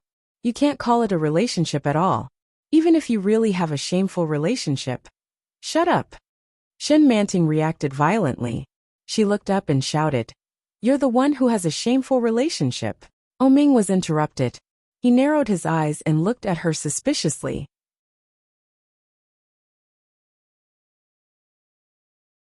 Chapter 1056. Are you threatening me? I'm stating the facts. I think you have already experienced the power of public opinion in China. I don't need to remind you how unlucky you can be. You should go and come back to me after thinking about it. No, I'll tell you the answer now. Oming looked at Shin Manting coldly and said word by word. I can only have one wife in my life, one woman, and that is you, Lily. I can't marry you, and I can't marry other women. I'll go back and deal with my mother myself. You don't have to worry about it. While speaking, Oming had been paying attention to Shin Manting's expression. Sure enough, Shin Manting's expression was very ugly. Seeing her expression, Oming looked at her coldly, but suddenly he seemed to think of something and said, "Oh, by the way, it was not my idea to run away from the marriage. You don't know that, do you?" When Shin Manting heard this, her eyes narrowed, and she looked up at him. I made a deal with Shen Luoan. Oming smiled, and then turned to open the door of the ward. What do you mean? Shin Manting asked. But Oming had no intention of answering, and had gone out in the blink of an eye. He made a deal with Shen Luo, and did Oming run away from the marriage because of the deal he made with Shin Luoan? Shin Manting's heart trembled. It was as if all the doubts and suspicions in her mind had been fused together in an instant. The truth of the matter immediately became clear. The door of the ward was gently closed, making a slight sound. Shin Manting looked in the direction of Oming's departure, and understood everything in her heart. Despicable. Her anger seemed to be ignited, and in an instant, it was a raging fire, completely releasing the hatred that she had suppressed. Ah! Shin Manting screamed and slapped her thigh with both hands, shouting, "Beast, beast!" He clearly said that before she got married, he would never interfere in her affairs, and he would never interfere in her life. Now there were only a few days before the new year, and Shen Luo, and had not done any of the things he promised. While Shin Manting was angry, she also felt a deep sense of helplessness. So what if he didn't do it? So what if he changed his mind? Shin Manting had no way at all. She was a foster orphan, and because of the old lady of the Shen family, she became the daughter of the Shen family. The Shen family did not mind having another mouth to eat, and Shen Longyue did not mind having another daughter. However, she couldn't help but mind losing this family. After living for more than 20 years, she finally had a complete family. She cherished it more than anyone else. The Shen family and Shen Luo, and were bound together for good or ill. If Shen Luo and hadn't gone overboard, she wouldn't have come up with this idea to warn Shen Luo and not to act rashly. However, this was just a delaying tactic. If Oming insisted on not marrying her, based on the current reputation of the Shen family and the current rumors, they would definitely not be able to count on a family of equal social status. But with the Shen family's reputation, they definitely couldn't find someone with an ordinary status. The door to the ward was gently pushed open. Shin Manting looked up and saw someone she hadn't expected at all. Yi Yi saw the tears on Shin Manting's face. She turned around and closed the door. After locking it, she walked over to Shin Manting's bed and sat down.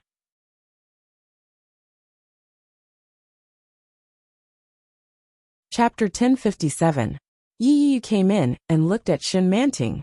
She pulled a stool and sat on the edge of her bed. Shin Manting felt even more guilty when she saw Yi Yi's attitude. Aunt. Yi Yi's expression looked very calm. She still had a soft face, and she seemed to be at peace with the world. Yi Yi was a very good person, and a very good woman. She was tough and patient. For a long time, no matter how Yi Yi was bullied and ridiculed by the old lady of the Shin family, she never retorted or became impatient. There was only one reason, and that was Shen Luoan. Shin Manting saw her insistence on Shen Luoan. If Yi Yi knew that Shen Luoan and I had done that kind of thing, would she still continue to stay in the Shin family? If it was because of me that Yi Yi and Shen Luoan divorced, Yi would be very sad, wouldn't she? Thinking of this, Shen Manting was a little restless. Are you feeling better?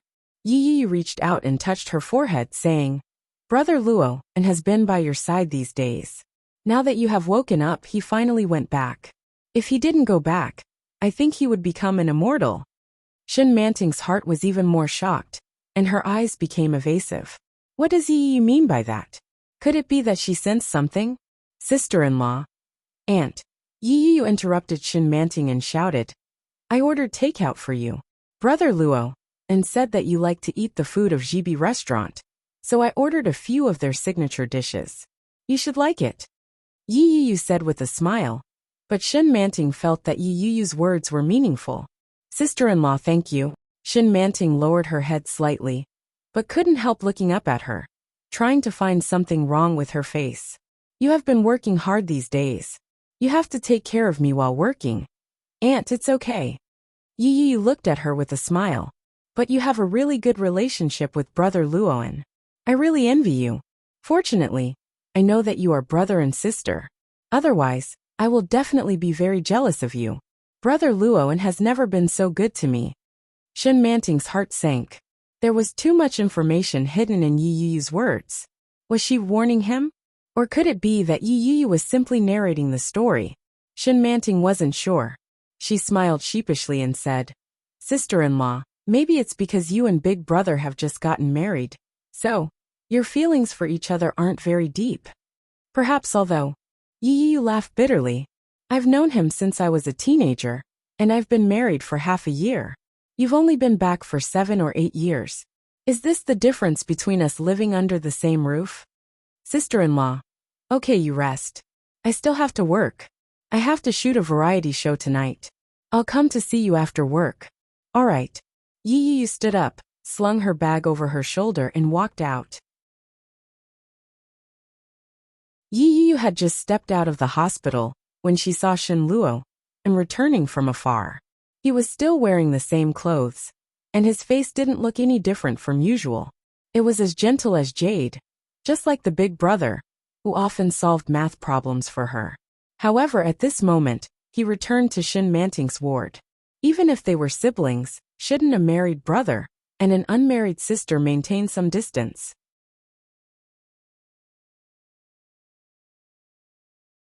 Chapter 1058.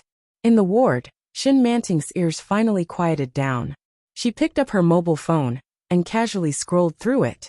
She found that her incident had caused a sensation all over the country. As she scrolled, she seemed to see a shadow in front of her. Shen Manting looked up and saw Shen Luoan, who she didn't know when he had arrived. Shen Manting was caught off guard and was shocked. She shrank back a little. Shen Luoan didn't avoid her at all. Instead, he took a step forward and looked at Shen Manting with a sneer. Do you think you are very smart? Shen Manting shrank back. Seeing his expression, she subconsciously thought of the time when he locked her in the room and did that to her a few days ago. Her heartbeat quickened. She looked at him with some fear and shouted, What do you want to do? Such a shout made Shen Luoan laugh. He stepped forward and said, You're warning me? Or threaten me? Do you think it will work? No. And it may even irritate Shen Luoan. Shen Manting looked at him with her eyes full of hatred and uncontrollable fear. Faced with such a dangerous and tough attitude, Shen Manting unconsciously shrank to the corner of the bed. Looking back, she found that there was no retreat. Shen Manting looked up and gritted her teeth. She whispered, Bastard. I am your sister. Shen Luoan chuckled. Sister? Do you still think of me as a big brother? Have you ever seen a big brother who would have that kind of interest in a sister? Huh? Although it wasn't the first time Lily had learned of the abnormal feelings between them, when she heard those words, she couldn't help but feel a chill run down her spine. Brother and sister. This kind of taboo relationship, even if they were not related by blood, was still difficult to accept. How perverted. However, would there be any crucial information in their conversation? The whole world said that Shen Manting committed suicide because Oming ran away from the wedding. But according to Lily's impression of Shen Manting, this possibility was very small. Lily frowned, opened the recording software, and pressed the start button. Shen Manting's voice could be heard from the other end of the phone. she yelled. That's because you're a pervert. No, no, no. Shen Luo, and took a step closer as he spoke. Shen Manting's face tensed up when she saw this. Shen Luoan continued. You just haven't experienced the fun of it.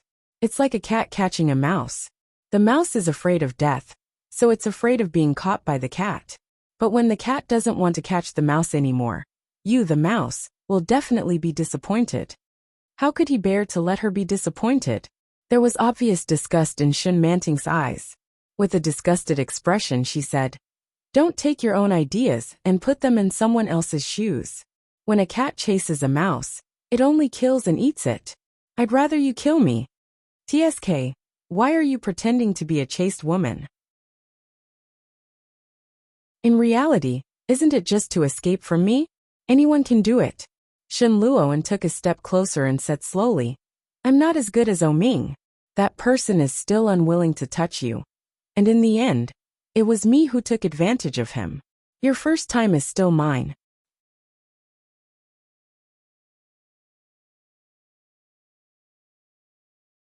Chapter 1059. The sound came out clearly. Yi Yi leaned against the wall and listened to the sound inside. She covered her mouth in disbelief. She knew that Shen Luo, Anne's feelings for Shen Manting were unusual, but she never thought that they were in such a relationship. Shen Luoan likes Shen Manting? Your first time is still mine. What does that mean? Did Shen Manting and Shen Luoan already? No, it's impossible. Shen Luoan is not that kind of person. How could he do that kind of thing? They have been married for more than half a year. And Shen Luo, and has never touched me. How could he touch another woman? No way, no way. Yi Yi's heart was beating fast, but at the same time, her mind was in a mess. She pricked up her ears and listened to the sound inside. Her back was tightly pressed against the wall, and she did not dare to move. Shen Luo and heard Shen Manting's roar and gently laughed. He said meaningfully, I'm here. You don't have to be so loud. Shen Manting's breathing became more rapid. She looked at Shen Luo and in front of her, as if she was looking at a madman. I want to sue you. You didn't take any safety measures that day. It's only been 2 days. Shen Luoan laughed and approached her slightly. He whispered, Why bother? If you want it, I can give it to you at any time. As he spoke, he reached out to touch the button of his shirt. Shen Manting was even more shocked. She desperately shrank back and shouted, You pervert beast, you will be punished by heaven. You will be punished by heaven. Shen Manting's eyes were red. She stared at Shen Luoan and shouted angrily, If I let Grandma know, do you think Grandma will let you go? Let Grandma know. What are you going to tell Grandma? That I Shen Luoan raped you? Shen Luoan's voice was as gentle as jade. His voice was pleasant to the ear, but it was filled with extreme cruelty. He stared at Shen Manting and said sarcastically, What if I explained to Grandma that you were the one who seduced me? When Yi Yi heard this, her legs went soft and she collapsed. Raped me? It turned out that Shen Luoan raped Shen Manting? But why? Wasn't she his sister? Yi Yi recalled how attentive Shen Luo and had been to Shen Manting over the past few days. Shen Luo and had never been so attentive even when he was with his parents. It turned out that it was because Shen Luoan liked Shen Manting. It wasn't because of sibling love. The moment Yi Yi fell, her cell phone rang at the same time. The classic, cheerful ringtone was very iconic. Yi Yi turned pale with fright. She quickly turned off the sound on her phone, got up from the ground and ran. In the ward, both Shen Luoan and Shen Manting were shocked at the same time. Shen Luoan turned his head abruptly, and a sharp light flashed across his gentle eyes. He strode out and pushed the door open. At a glance, he saw Yi Yu's retreating back. When Shen Luoan saw her, he had a bad feeling and shouted, Yi Yu, stop! When Yi Yu heard the shout, her footsteps quickened. Tears like a faucet flowed down endlessly. So disgusting.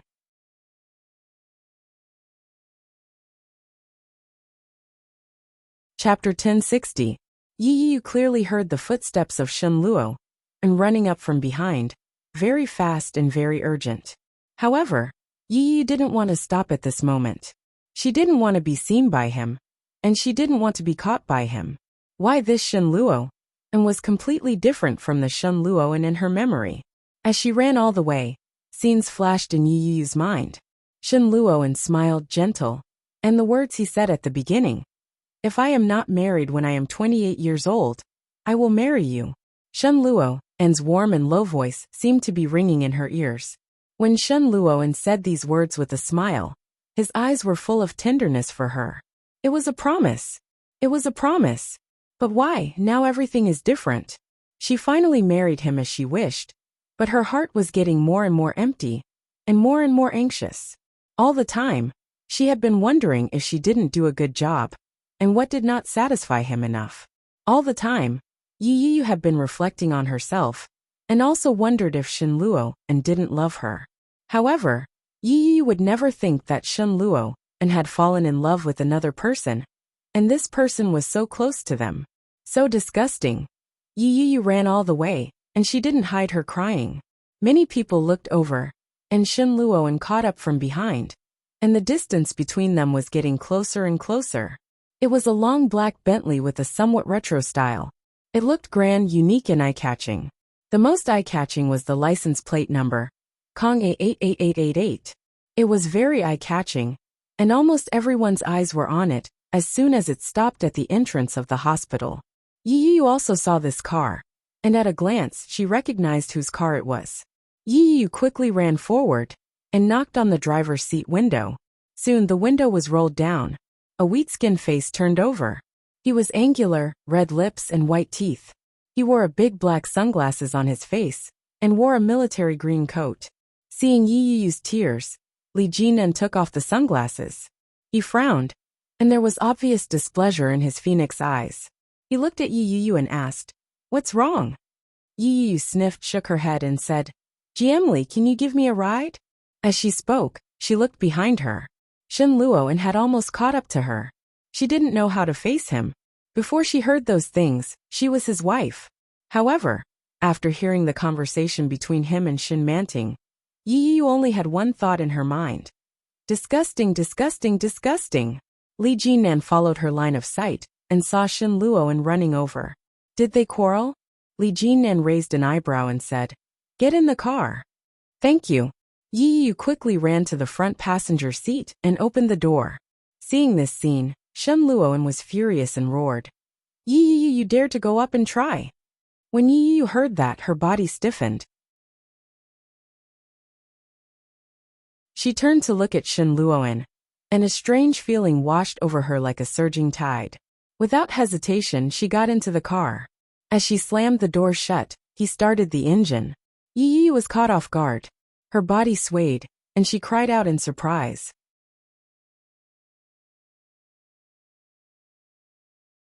Chapter 1061. Those three words were clearly ringing in her ears, but when they entered Yu Yu's ears, they seemed to have come from a very, very distant place. They were ethereal and unreal, and Yu Yu's mind went blank. Perhaps it was because of this voice, or because of Li Jinnan's completely strange embrace. Yu Yu completely forgot how to react for a moment. Li Jinnan clearly noticed Yu Yu's stiffness. He held the steering wheel with one hand, looked ahead, and turned to look at Yu Yu beside him. There was a very strange feeling in his heart. But soon, he gently pushed her away and said, "Seatbelt." After being pushed away, Yu Yu didn't know when the tears that were still flowing from her eyes had stopped. His face suddenly became boiling hot. Yu Yu didn't have to look to know that her face must be frighteningly red. Yu Yu didn't even dare to raise her head. She pulled the seat belt next to her, fastened it, and sat in the car obediently. Li Jinan glanced through the rearview mirror and saw that Shen Luo and couldn't catch up at all, so he slowed down the car. Looking at Yu Yu, Li Jinan took a few tissues and handed them to her. He asked, "Did you quarrel?" Yu Yu lowered her head and took it. She shook her head gently and said, "No, I can't quarrel with him." "So now you are running away from home?" Li Jinnan's voice was somewhat ambiguous. Yu Yu didn't know if it was an illusion, but Li Jinnan's voice seemed to be a little happy. He said, "If I remember correctly, that person should be your husband, right?" "Yes." "Why did you quarrel?" Yu Yu didn't answer, but looked up at Li Jinnan through the rearview mirror. Her eyes were full of curiosity and doubt. Li Jinnan's phoenix eyes looked calm, as if what he just asked was just a casual question. However, Yi Yu didn't want to answer, so she lowered her head and didn't speak. For a time, the air was filled with indescribable silence and strangeness. Li Jinan simply changed the topic and asked, "Where to?" "I'll take you there. You can drop me off on the side of the road." "Thank you, President Li." Yi Yu tilted her head and looked out the window. "I still have a lot of things to settle and work to do. I won't trouble you." His voice was distant and polite to the point that it chilled one's heart. Li Jinan looked down at his wristwatch and said, "It's time for dinner. You haven't had dinner yet, right? Why don't we eat together?" "GM, I still have work to do. I'm a little busy, so I won't be joining you for lunch today. Why don't we eat another day?" Yi Yi wasn't in the mood. Furthermore, the relationship between her and Li Jinan was awkward. What happened that night, although no one mentioned it first, was the first thing that happened. However, the loss of her first time that day was like a thorn in her heart, making her feel very uncomfortable. When Li Jinan heard that, he asked casually, "What job?" Kingstown TV's variety show is about to start. This show's ratings are pretty good. It wasn't easy for me to get it. I can't be late. "Oh, I see." Li Jinan raised his eyebrows slightly. It was recorded at this time. As he spoke, he turned the car around and headed in the opposite direction. Yi Yi was stunned. Only then did she realize that the meal was just a pretense. He was trying to find out where she worked.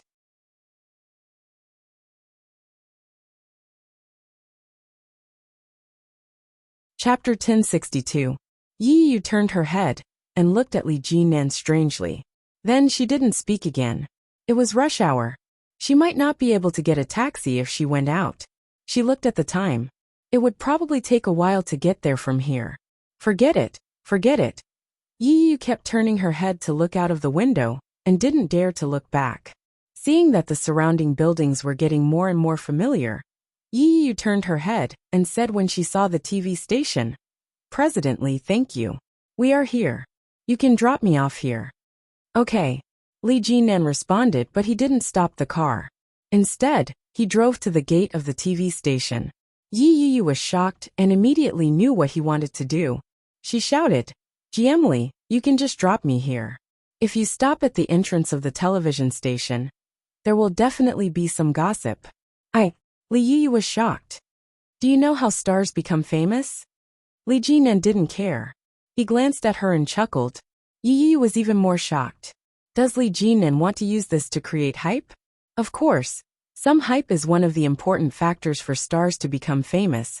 But with Li Jinan? Absolutely not.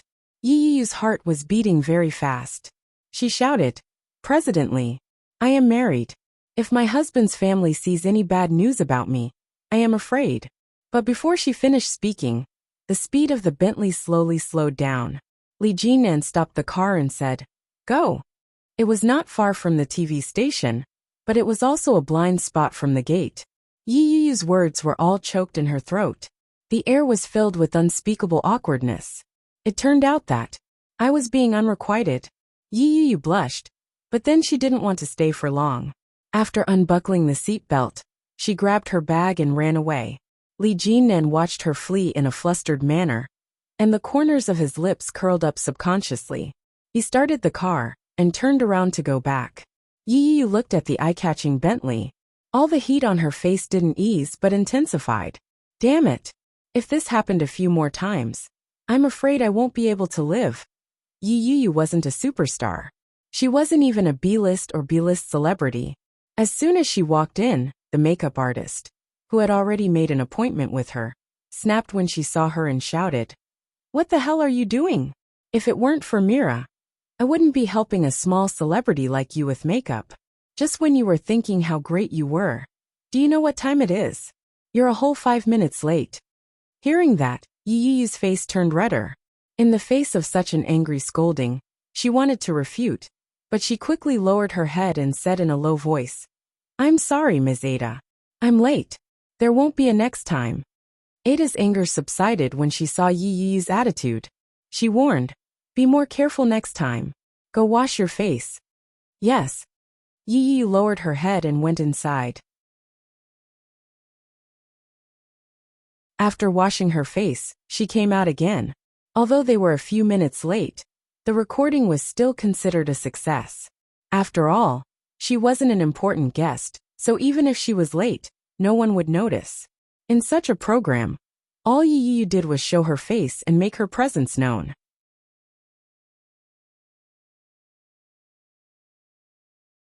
Chapter 1063.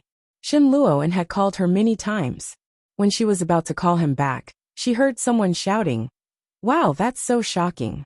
The woman who committed suicide yesterday is having sex with her brother." Shen Luoan said, "Wow, that's amazing. The woman who committed suicide yesterday is having sex with her brother." Hearing this, Yi Yi was shocked. Xiao Chen's originally calm heart was like a small lake that was surging uncontrollably when he heard these words. It was as if the calm lake at the bottom of his heart had surged with great waves. She turned her head suddenly and asked, "Who is the woman you are talking about?" Yi Yi's reaction was very big. Seeing her reaction, the two backstage staff looked at each other and said, "Who else can it be? Isn't it the Shen Manting who committed suicide these days? Oh my god, it's an amazing reversal. Didn't they say that she committed suicide because Oming ran away from the marriage? Now such a thing happened. It's a slap in the face." Such words made Yi Yu's heart beat faster, and she asked, "How do you know?" "What the hell? I'm afraid the whole country knows it now." Suddenly it was exposed anonymously on Weibo, and it's a recording. Recording? Yi Yu lowered her head and unlocked the phone. Sure enough, when she opened it, she saw the crazy news on Weibo. After she opened it, it was all about Shen Manting, Shen Luoan and Oming. Slap in the face. Mysterious man reveals the truth about Shen's daughter's suicide. Amazing reversal. The woman who committed suicide in love had sex with her married brother. The evidence is conclusive. The recording of Shen brother and sister having sex is exposed on the internet. The brother raped the sister? When Yi Yu saw the series of messages, she felt as if she were in a dream. She had just heard such news in the afternoon, and less than 3 hours later, the internet had been turned upside down. Yi Yu just opened a news, and before she read it carefully, she received a call from Shen Luoan. Seeing this call, Yi Yu had mixed feelings. After picking up the phone, before Yi Yu had time to speak, she heard Shen Luoan's angry voice coming from the other side. "Yi Yu." Yi Yu was shocked by his angry roar, and only heard him continue to say, "You are very good, very good. Are you satisfied now? Now not only Shen Manting, but also I will be finished." Yi Yu was stunned and asked, "Brother Luoan?" Before Yi Yu could finish her sentence, Shen Luoan continued, "Come back. I want to have a good talk with you." Before Yi Yu could make a sound, he had hung up the phone. Yi Yu began to panic. His heart felt terribly empty. This matter was not simple. Shen Luo and had never been so angry before, and it was directed at her. Could it be that Shen Luo and thought that she was the culprit? At that thought, Yi Yu's heart skipped a beat.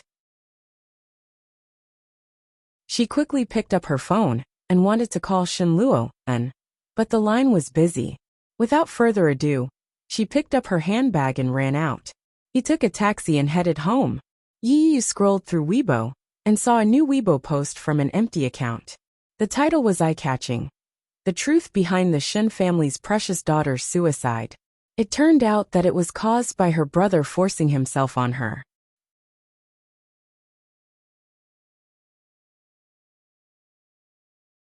Chapter 1064. Yi Yu clicked on the recording and heard Shen Luoan's voice. The content was exactly the same as the conversation she had overheard at the door in the afternoon. There was no difference in the voice or the content. The only difference was the size and clarity. Some parts of the conversation that Yi Yu hadn't heard very clearly were played clearly in the recording. Without a doubt, it must have been recorded from a very close distance. But it wasn't her. Could it be Shen Manting? But what good would it do for Shen Manting to release the recording and its content at such a time? Nothing. Nothing at all. Yi Yu couldn't find a reason for Shen Manting to release the recording. But if it was Yi Yu, it would make sense. A person would frame another person for no other reason than jealousy or hatred. So Shen Luoan insisted that she was the one who played the recording, didn't he? Yi Yu's heart sank to the bottom. When Yu Lily released the recording, she was also hesitant. If such content was released, the consequences could be big or small. But for her, it was undoubtedly good. But wouldn't it hurt Yi Yu? After all, Shen Luoan was her husband. Therefore, before Yu Lily released the recording, she called Yi Qianqian to ask. After a moment of silence, Yi Qianqian said, "If it's really like what you said, there's no point in forcing Yi Yu to be with Shen Luoan." With that, Yu Lily knew what to do. She registered an account and located the IP address to Canada. Then, she began to release the recording. Sure enough, when the recording was released, it caused a sensation on the internet. She picked up her cell phone and dialed Oming's number. Oming seemed to be busy at the moment. It rang for a long time before he picked up the phone. He sounded a little tired. "Oming, I just did something big." Yu Lily's voice was mysterious. Oming was silent for a moment before he asked, "That recording, did you release it?" "Yes." Yu Lily lay on the bed with a smile on her face. "In this way, Shen Manting can't marry you, right? How did you get it?" "I installed a monitoring virus in her phone. When they were talking, I happened to hear them, so I recorded those words." When Oming heard that, he wasn't as happy as Yu Lily had imagined. Instead, his expression became solemn.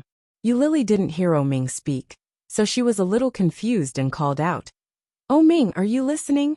"Yes." There was no joy in Oming's voice. Instead, he sighed and said, "It's really you.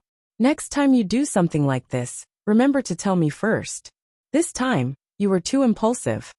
Shen Manting was right. Without Shen Manting, there would still be Zhang Manting and Li Manting tomorrow. Oming's wife could be many Mantings, but she couldn't be Yu Lily. Yu Lily didn't understand what he meant and asked, "What's wrong?" "Things are not as simple as you think. Stay in Paris for the time being, and don't come back. I'll pick you up after I've dealt with things here." Oming's voice carried a hint of coaxing, as if he was coaxing a child.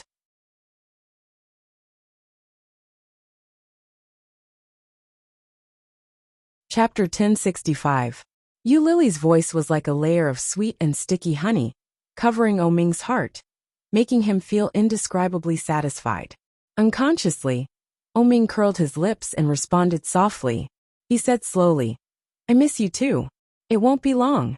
When I'm done here, I'll officially bring you back."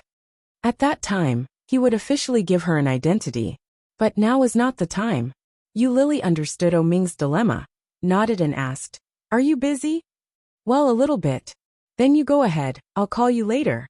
"Okay, go to bed early. Good night." "Good night." After saying goodbye, Oming felt warm in his heart. But when he turned his head, he saw Qiao Ziqing at a glance. Qiao Ziqing didn't know how long she had been standing behind him, looking at Oming with disappointment in her eyes. Oming felt bad in his heart. When he was about to speak, he heard Qiao Ziqing say, "Oh, what kind of woman are you looking for? Not only is she not educated, but she also has no brains? The Shen family has been friends with our family for many years. Now the Shen family has become like this, and it can't be separated from your mistress. Oh, what do you want me to say about you?" "Mom, it's not what you think, in fact. I heard it all, and you still want to lie to me." Qiao Ziqing shouted and looked disappointed. She stared at her son and roared, "I won't allow you to be with such a woman. Such a woman has tarnished the threshold of our family. Break up with me immediately, and don't contact her in the future." Qiao Ziqing's words were full of anger. When Oming heard that, his face, which was originally quite good, suddenly darkened. Looking at his mother's serious and angry expression, he said, "Mom, Yu Lily is not the kind of person you think she is. She is an orphan, but she is much better than Shen Manting, a two-faced selfish woman." "Shut up." Qiao Ziqing was even more furious and roared, "I think you are bewitched by that woman. What kind of magic potion did she give you?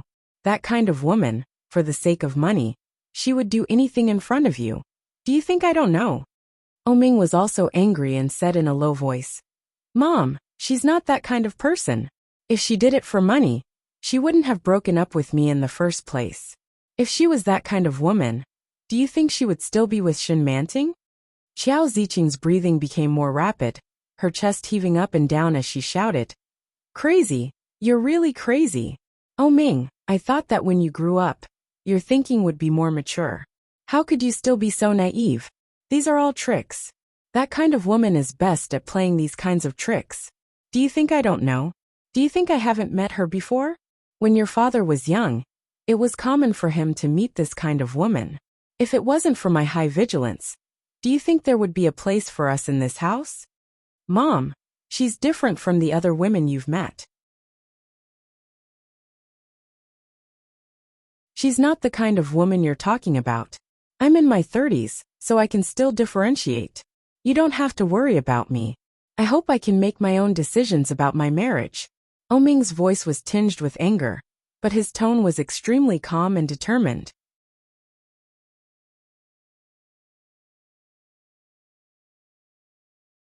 Chapter 1066.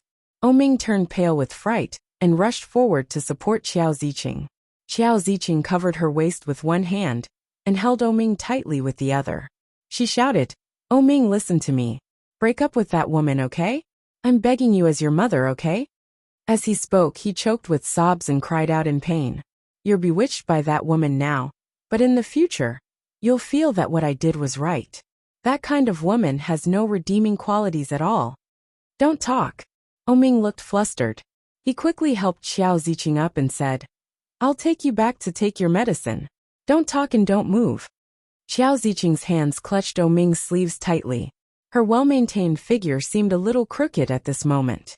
She shouted, "Promise me first that you will break up with that woman. Don't talk." Oming was angry with her. He simply picked her up and asked, "Where did you put the medicine?" "I don't want to take medicine. You're my only son. And even my only son doesn't listen to me. Before she could finish her sentence, Xiao Ziqing groaned in pain and said, "I might as well just die." Oming was so angry that he almost cursed. He strode into her room and gently placed her on the bed. He turned around and searched the room. He asked, "Where did you put the medicine?" "I don't know." Xiao Ziqing was in so much pain that her body was convulsing, but her voice was still full of energy. She shouted, "If you don't listen to me, I'll die in front of you." Oming pursed his lips and stopped flipping through the book. He stood up and walked out. Xiao Ziqing saw this and was even more confused. Then tears fell down and she shouted, "You damn heartless man. Do you really want your mother to die, rather than break up with that woman? Why did I give birth to you?" Her voice became softer and softer. Xiao Ziqing hugged her body and curled up. She softly moaned in pain and whispered, "Where did Lao go? I'm going to die. Your son wants me to die." However, before Xiao Ziqing could finish her sentence, the sound of hurried footsteps could be heard from outside. Oming held a white bottle of medicine in his hand. After opening the package, he fed it to Xiao Ziqing. Xiao Ziqing ate it in a daze and fell asleep on the bed. It was obviously a cold day, but Oming was so scared that he was sweating. He touched his face and checked her breathing. When he found that she was getting calmer, he breathed a sigh of relief. After letting his mother lie down and tucking her in, he straightened up and looked at Xiao Ziqing helplessly. The young ones were hard to deal with, and the old ones were also hard to deal with. Why were all the women around him so restless? Oming sighed. He turned around and went back to his room to hide the spare medicine. "She actually used her illness to threaten me to break up with you, Lily.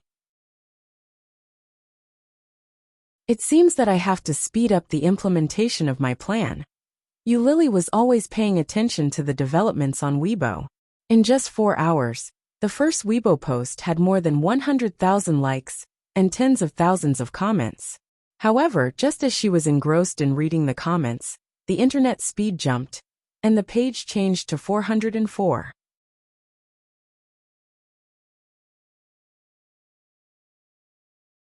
Chapter 1067. She was the one who posted it. She hadn't deleted it, so it had to be deleted by the authorities. But isn't it too late to delete the post now? Lily clicked on the top search on Weibo and looked around. Almost all of it had been deleted. Tisk, it's a blatant lie. But Lily wasn't stupid enough to log into that account at this time. That account had probably been targeted long ago. If she logged in, the moment she logged in, she could be targeted by hackers. With Yu Lily's current skills, she wasn't 100% sure that she wouldn't be tracked. She searched for the account name, and sure enough, it had been 404. Haha. But immediately, Yu Lily felt that something was wrong. All the major marketing accounts began to publish new content about a certain celebrity taking drugs. In a flash, the celebrity's name was all over the screen. In a flash, it was pushed to the top search. The change was so fast that Yu Lily was caught off guard. Changing the topic? Changing the target? The topic came too fast. Without a doubt, it must be Shen Luoan's doing. Yu Lily looked around and found that the incident between Shen Luo and Shen Manting had been completely replaced. Now, most people's attention had been shifted to the celebrity taking drugs. That's something. But those who should have seen it must have seen it, and those who should have heard it must have heard it all. Moreover, Yu Lily had a backup. It would come in handy sooner or later. Yu had a small apartment in Kingstown. Usually she lived alone. This time, because Shen Manting was holding her wedding in Kingstown, it was temporarily used as a temporary residence for her family. For example, Shen Luoan, Shen Manting, and the servant Nanny Zhang. At this time, Nanny Zhang should be taking care of Shen Manting in the hospital. So, only Shen Luoan was there. If it had been any other time, Yu would have been very happy to hear the news. But today, there was an indescribable sense of heaviness. When Yu returned home, it was already past 10 p.m., very late. With an uneasy heart, Yu took out the key and opened the door. The living room was very dark without the light on. Yu's eyes had good night vision. Even in a very dark place, she could see clearly. Just as he was about to reach for the lamp, a figure suddenly stood up from the sofa in front of him. Yu was shocked and took a step back. At the same time, she pressed the button on the light and shouted, "Who is it?" The lights came on. With a glance, Yu saw the figure inside. It was a man wearing a bright green sweater. His body was tall and straight, but his face was very gloomy. Shen Luoan walked toward Yu. Step by step, his footsteps were steady and slow. When she saw that it was Shen Luoan, she didn't feel relieved. Instead, she felt an indescribable sense of heaviness and nervousness. "Luo, brother Luoan," Yu shouted and looked at him. "Why don't you turn on the light?"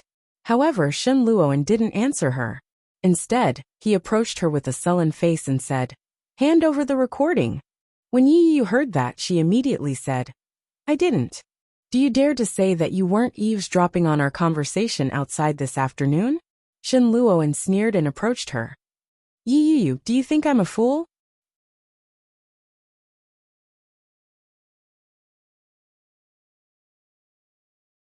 Chapter 1068. Yu looked at Shen Luoan's obviously unkind face and stepped back. However, Shen Luoan's face showed obvious disbelief. He looked at Yu coldly, approached her step by step, and said, "At that time, there was only me and Shen Manting. Who else but you?" When Yu heard this, she felt suffocated. She looked at Shen Luo, and then shook her head repeatedly. "Why don't you believe me? I didn't have to do this at all, did I? We have known each other for almost 20 years. Shen Luoan, am I such a person in your eyes? No. However, in addition to him and Shen Manting, there was only Yu. No matter what, Shen Manting couldn't joke about such a thing. So it could only be Yu. How could it not be her?" Shen Luoan stared at Yu and sneered. "I don't understand what you are thinking. Yu, you have been wronged during the time you married me, haven't you?" There was sarcasm in Shen Luoan's words, and a pair of serious eyes stared at Yu in front of him.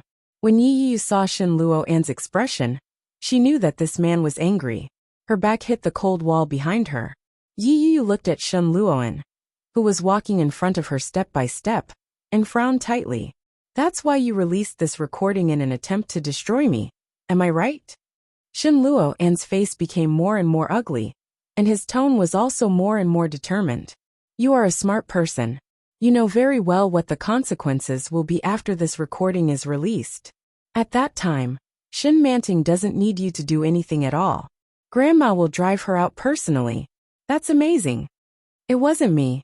Yuyu's face was pale, and she shouted, Shen Luoan, that's enough.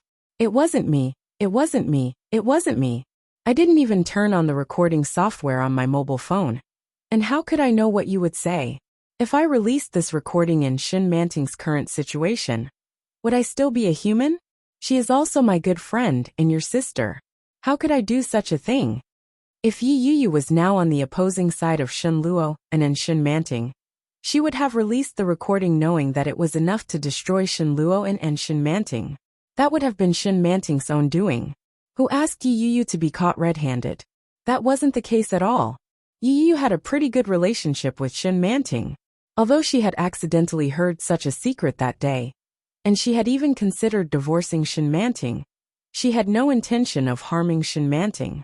Now that Shen Luoan had interrogated her in such a manner, Yi Yuyu's heart turned cold. She had loved this man for more than 10 years. If he had ever loved her, he would never have said such words to her. Being able to be so aggressive only proved that this man did not love her at all. When he heard Yi Yuyu's explanation, he sneered. Are you sure? Yi Yuyu, did you think I didn't know?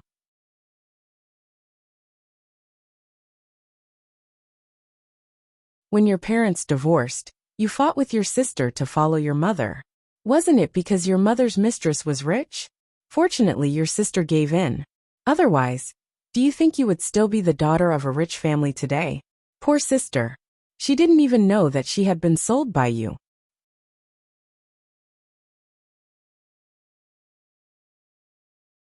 Chapter 1069. Seeing Yi Yuyu's reaction, Shen Luo and looked at her coldly and said, Do you want to know how I know it? I didn't. Yi Yuyu shouted. Who doesn't want to be with their mother? I wanted to be with my mother, and so did my sister. But I was only 5 years old at that time. How could I know so many twists and turns? Shen Luoan, don't judge others by your own standards. I'm not as disgusting as you. Shen Luoan sneered. You've been disgusting for so many years. Don't you think it's too hypocritical to say this now? You know how to make yourself more beautiful and likable since you were a child. Grandma was right. A woman like you is full of bad intentions since you were a child. You are destined to have no fate with our Shen family. No wonder my grandma hates you so much. Hearing this, Yi Yuyu's heart beat faster, and her heart was cold. She looked at Shen Luoan in front of her and said, Do you want a divorce? Divorce? Shen Luoan laughed. I'm crazy. If I divorce at this time, I'm really finished. While speaking, he stopped. Shen Luo and was not as tall as Li Jinan. He was about 1.8 meters tall, which was almost the same height as Yi Yuyu, who was wearing high heels. They looked at each other, and Shen Luoan continued, Or do you want me to lose my reputation? To get back at me? Yi Yuyu was shocked. Looking at him, she didn't know what to say for a moment. Is this what Shen Luoan thinks of me? How is it possible, Shen Luoan? I'll get back at anyone but you. Don't say it. Shen Luoan interrupted her and said, In this case, you'd better not intervene in the next thing. If I find out, I don't know what I'll do. After that, Shen Luoan directly bypassed her, opened the door, and went straight out. The door was slammed shut. Yi Yuyu was frozen in place and couldn't recover for a long time. In her heart, the things that she had been obsessed with seemed to collapse at this moment. Heavily, she made a clear and desperate sound. He didn't believe her, even if only a little. Is this still the old Shen Luoan? The boy who used to look at her with a gentle smile. The boy who once ran in the mountains with a high fever on his back. And the boy who was almost eaten by wolves in order to save her from the mountains. Where was he? There was nothing left. With the passage of time, the youth in the past had gradually disappeared without a trace. Was this man in Shen Luoan still worthy of her persistent love? That was the first time Yi Yuyu had thought about it. He was at a loss and at a loss. Her cell phone rang anxiously. Yi Yuyu took it out of her bag and answered it. It was Mila. Mira was not only her good friend, but also the best agent under NC Company. She picked up the phone and heard Myra's anxious voice. She shouted, Yuyu, the fact that you're married has been exposed. Now everyone knows that you're Shen Luoan's wife.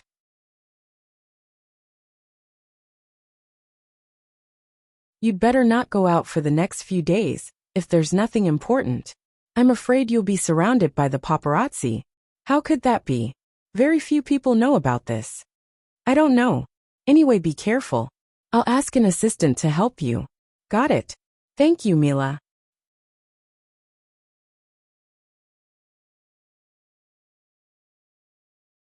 Chapter 1070. Mira. You interrupted Myra's words and said, if I use this to hype up, will it have any impact? Mira was stunned. She thought it would take a lot of effort to persuade her to use this to hype up. She didn't expect Yu to ask first. After thinking for a while, Mira said, if you decide to use this to hype up, leave it to me. If it were any other artist, I would definitely start to hype up without hesitation. But you are my friend, and I don't want you to blame me in the future. Yu, if you really want to use this to hype up, I am confident that I can make you famous. As for whether you can make it to the A-list or not, it depends on how hard you work. Like many girls, Yu had dreamed of being a big star since she was a child. Hearing Myra's words, it was impossible for Yu to say that she wasn't tempted. Everyone wanted to be successful and reach the peak of life. People who had this kind of goal were always men and women, young and old. Yu was silent for a moment and asked, what is the risk? Now that the crisis has been created, even if the outside world knows the fact that you have a secret marriage with the young master of the Shin family, it is not impossible to cover up this matter. But if you want to make use of this matter, you have to make it big. So will it bring harm to the Shin family? The harm to the Shin family is not caused by you, but by themselves. What you do is just to help them. But if it succeeds, will your husband blame you? Blame? Yu twitched her lips and said, then let's start, Mira. I'm ready. Mira felt a little strange and reminded her, if there is a crack in your marriage because of this, will it be okay? Even if I don't hype up, there will still be cracks in our marriage. Yu smiled and looked into the mirror from afar. Suddenly, she felt a little sad. I'll leave it to you, Mira. Tell me what to do. All right, I'll contact you again if I need your cooperation. Okay. After hanging up the phone, Yu sat on the sofa and browsed the news. The major websites had been replaced with news of a famous male star taking drugs. But there were also netizens who questioned and posted, is this to save the Shin siblings? Hands up, this PR is awesome. After scrolling a bit more, she realized that there were already a lot of news about her on the trending page. Breaking news. Shen Luo's wife's identity has been revealed. She's from the entertainment industry. She's the new and powerful actress Yu. Yu clicked on it. Was the newly minted actress referring to her? Although it wasn't positive news, he still felt a little happy when he saw these words. He clicked on it and found that the comments were mixed. Pingxing Dali. What do you mean by a new and powerful actress? Come on, any random unknown actress is a new and powerful actress. How can you call me Goddess Jean? My Goddess Jean fan Jean Fan double-clicking 666 send you to the heavens. I have an impression of this woman. She's already married. He had a child's face. Damn. Vian. Shen Shuang is so shameless. I'll send you to heaven. I pity this star. It wasn't easy for her to find a rich second-generation heir. So this is how he behaves, doghead. Super cute little piggy. My sister, you're amazing. You're being treated as a mistress by your own sister-in-law. This woman must be lacking in charm. After scrolling through the list, her phone vibrated. She had received a WeChat message.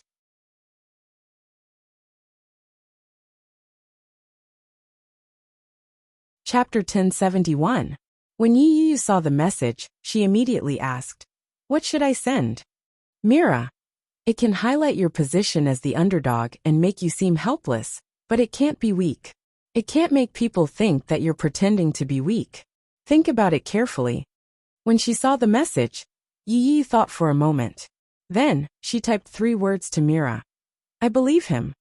When Mira saw the words, she was slightly stunned. She immediately sent a thumbs up. Sure. When Yu saw Myra's reply, she sat on the sofa and took a selfie. Then she sent out the message she had prepared. After she sent it, no one responded for a few minutes. After all, she was a minor celebrity. It was normal for no one to notice her. Yu didn't care too much. She put her phone down and went to take a shower. After removing her makeup and applying a facial mask, she picked up her phone and realized that the message had exploded. Sister Fanfan is the best, F***CK, he still believes in such conclusive evidence. True love. Yunxia Iji Ruhua. Girl, although I don't know you, I sympathize with you. It's better to get a divorce with such a man. Heart. Baojia's little lowly. I've seen the military adventure you acted in. Although you're not very popular yet, I can tell that you're a very hardworking newcomer. Keep it up. Heart. Shuangshen Kuangdia. You still believe in him? Are you retarded? Because of this message, Yi Yu's number of fans increased from the original tens of thousands. There were a lot of messages popping up. It was the first time that Yi Yu had experienced such an obvious change in her fans. Do you know how celebrities become famous? It's 30% ability, 30% luck, and the rest is all hype. That was what Mira had said. Make use of the hype. When Eulili arrived at the Kingstown airport, it was December 29th, the day before New Year's Eve. Eulili had wrapped herself up tightly to avoid being photographed. Her original plan of not returning to the country had been completely ruined by Oming. The first thing Eulili did when she returned to the country was to put her luggage at home before calling Oming. Recently, Oming had been extremely busy. The end of the year was approaching, and there were a lot of urgent matters to deal with in the company. There was also his mother's matter, the Shen family's matter, and the wedding. All kinds of things piled up. When he received Eulili's call, it was 2 o'clock in the afternoon, and he had just eaten. Oming? Eulili asked. Oming took a sip of the soup and replied, yes. I'm back home. Oming choked on his soup and coughed violently. He hurriedly pulled out a piece of tissue and wiped it. At this time? Yeah. Eulili heard his surprise and said, I'm alone at home now. Yi Qianqian went home for the new year. No one followed you, right? Oming put down his chopsticks worriedly. Why didn't you tell me you were coming back? I was afraid that you wouldn't let me come back. I missed you. Eulili's voice was cautious. After I got off the plane, I wrapped myself up tightly. No one would recognize me. I'll be fine. Oming's temper melted when he heard her say, I missed you. His expression softened as he said in a low voice, wait for me. I'll go look for you now.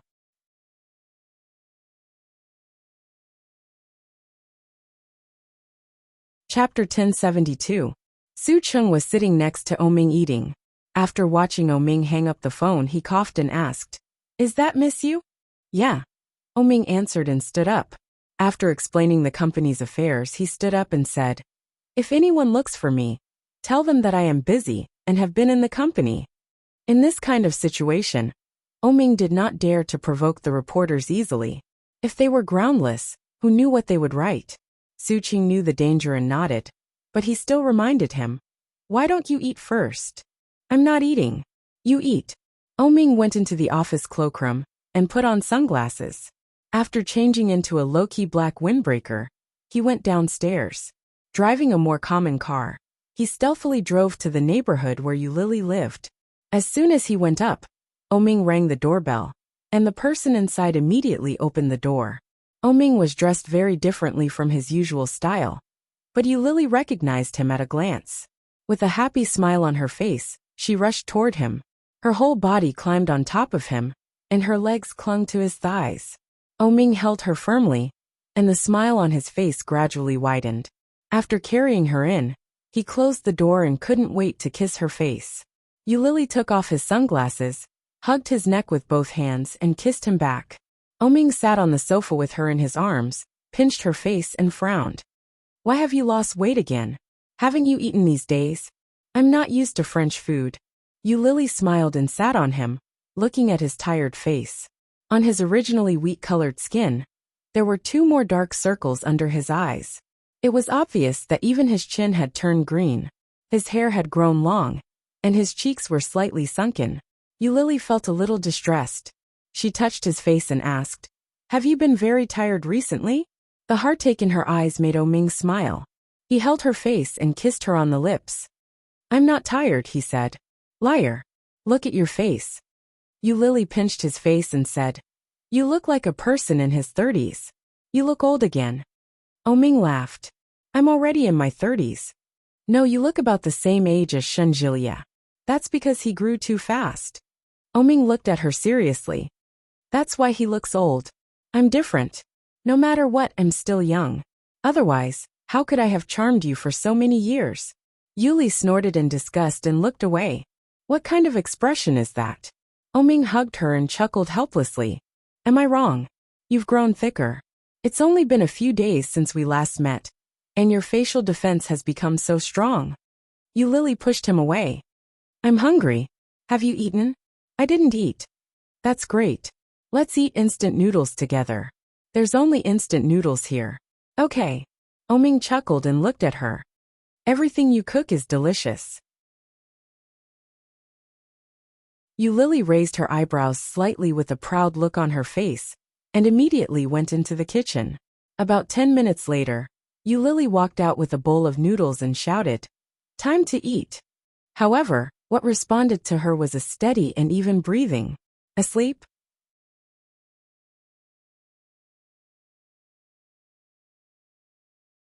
Chapter 1073. A part of Yuli's heart was suddenly squeezed hard, and it was sore and painful. Putting the noodles down, Yuli went to the room and took out a blanket. She gently covered him. Oming had always been a light sleeper. Yuli's movements were very, very light, for fear of waking him up. After gently covering him with the blanket, Yuli quietly took the instant noodles back to the kitchen. Then she put on her coat, hat and scarf and walked out the door. Oming hadn't had a good rest since he went to Japan. As soon as he returned to China, he was busy again. Even he didn't expect that he would accidentally fall asleep. When he woke up, he smelled the aroma of food. Oming lifted the blanket on his body and stretched. He could clearly hear a slight sound coming from the kitchen. The sound was very quiet, and he could tell that it was light movements. Oming walked into the kitchen quietly. Yuli was cooking. She was wearing an apron and holding a spatula in her hand. From behind, she had short hair and wore a beige scarf. Her figure was slender and graceful. Every part of her was so perfect that it made Oming's heart beat faster. Oming gently stepped forward and wrapped his arms around her waist from behind. Yuli was caught off guard and was shocked. When she turned around, she saw Oming's smiling peach blossom eyes. His dark brown eyes were a little bit evil. He leaned over slightly, and his eyes were full of tenderness. He whispered, "Are you scared?" Yuli relaxed and glared at him. "Why don't you make a sound when you walk?" Oming hugged her tighter and moved slightly closer. He stared at her face and whispered, "What delicious food are you making? See for yourself." "I can't see it." Oming's eyes never moved away. He looked at her and said, "When you are here, I only have eyes for you." Yuli couldn't help but smile. She turned off the fire and said, "Go wash your hands. We can eat soon." Oming didn't listen. He leaned forward and easily captured her lips and gently sucked. Yuli slightly narrowed her eyes in response, but she withdrew after a kiss and said, "Let's eat first." Oming reluctantly released her and kissed the corner of her lips again. Okay. He washed his hands and sat down at the dining table. He took the rice that Yuli handed him and quickly started eating. Yuli had a small stomach, so she was half full after a few bites. She rested her chin on her hands and looked at Oming. Oming couldn't help but chuckle as he ate. He looked up at her and raised his eyebrows slightly. "Are you so fascinated by my handsomeness that you can't help yourself?" "Yeah." Yuli laughed out loud, but the smile on her face quickly disappeared. She asked, "It's almost the new year. Aren't you done with your work? They should be on vacation at this time." "There's still a project in the company, and I'm almost done with it." Oming looked up and saw the distress on her face. He felt warm in his heart and said, "Thanks to your help, Shin Manting was dealt with directly. Otherwise, I would have been busy for a while."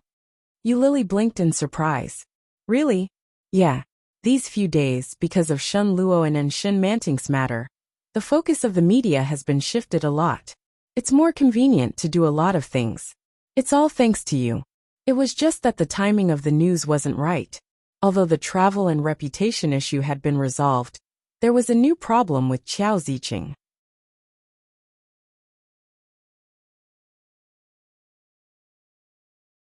Chapter 1074. Silly girl. Oming laughed and said, "You did a good job." Hearing Oming's praise again, Lily felt a little flattered. She folded her hands on the table, looked at Oming with a pair of round eyes, and asked with a smile, "Then how will you reward me? What reward do you want?" The smile on Lily's face widened and she said, "Can you promise me anything?" Oming saw the cunning smile on her face, and the smile between his eyebrows deepened. He nodded and said, "As long as I can do it, I promise you." As long as he could do it, he could give her anything. Even if he couldn't do it, he would try to do it. Lily heard that and smiled like a flower. "Well, you keep it in mind. When I think of something, I will tell you. Not now. Not now. Let's talk about it later." Lily stood up, walked to the refrigerator, and asked, "Do you want to drink milk?" Hearing the word milk, Oming turned his head and said with a smile, "Are you going to drug me again?" Lily felt a little guilty and turned her head away. She coughed and said, "Don't mention the past again. It happened a few days ago." Oming said, "Really? Why do I feel that it's been a long time?" Lily took out 2 bottles of milk, put one of them in front of Oming, and said, "Drink it. There is no drug this time. Feed me." Oming put down the chopsticks, took out a tissue and wiped his mouth. "You feed me, and I will forgive you for drugging me last time. If I don't feed you, you won't forgive me." Lily didn't believe him. She bit the straw in her mouth and looked at him with a teasing look. "Forget it. It doesn't matter to me." Oming looked at her proud look, stood up, walked toward her, and said, "Then I will punish you." Lily held the milk bottle, drank it, and stepped back. She looked at him and asked with a smile, "What do you want to do? Don't run. Stand." Oming walked toward her and rushed toward her with his long arms and legs. "You have to pay the price for bullying men." When Lily saw the situation, she retreated with the milk bottle in her hand and shouted, "I didn't. You've always been the one bullying me. You're still quibbling? Don't run." Oming ran after her. Lily exclaimed when she saw that. She ran into the room and locked the door from the inside. With a sigh of relief, Lily put down the milk bottle and shouted, "Mr. Big O, please wait outside. Open the door, little you. You will be punished even more severely." Oming's voice was filled with laughter. He gently knocked on the door a few times. "Open the door. You still want to punish me? I'm not going out." Lily snorted and walked around the room. She put back the things that she had put away one by one. Lily opened the door. Oming was still knocking on the door. After Lily put away her digital screen, she went out and opened the door. As soon as she opened the door, she saw Oming's tired face. However, his pair of beautiful peach blossom eyes were still as bright as a bright lamp. They were bright and full of expression, like honey, which made people unable to extricate themselves from them. When Lily saw him, all the dissatisfaction that had been accumulated in her heart disappeared.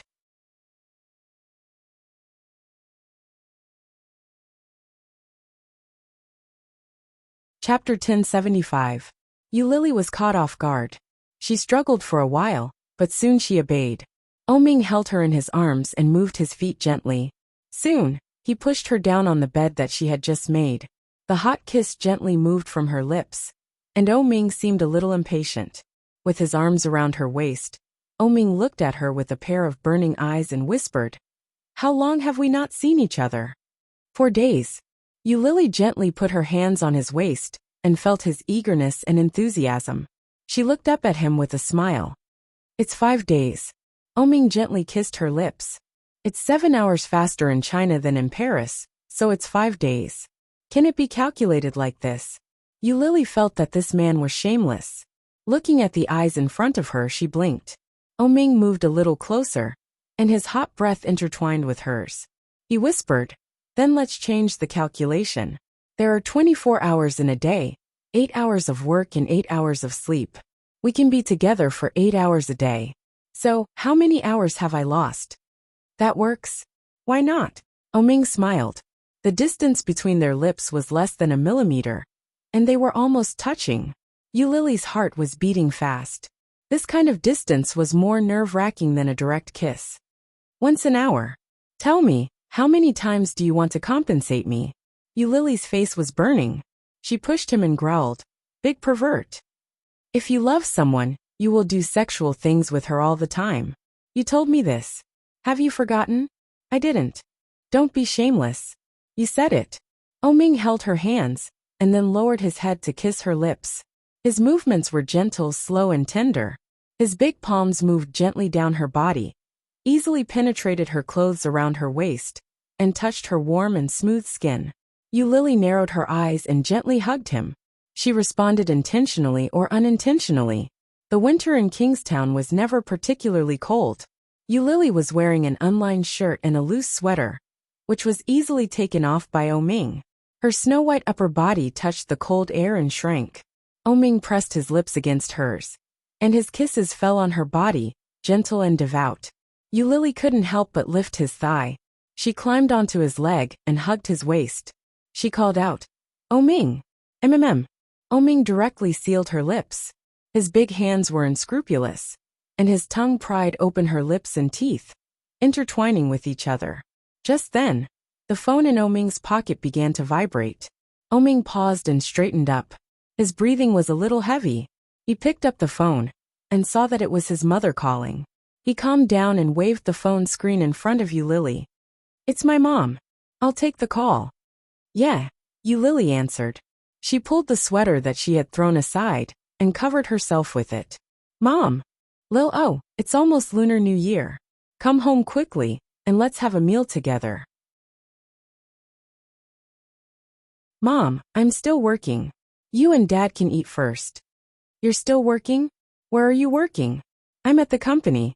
Don't wait for me."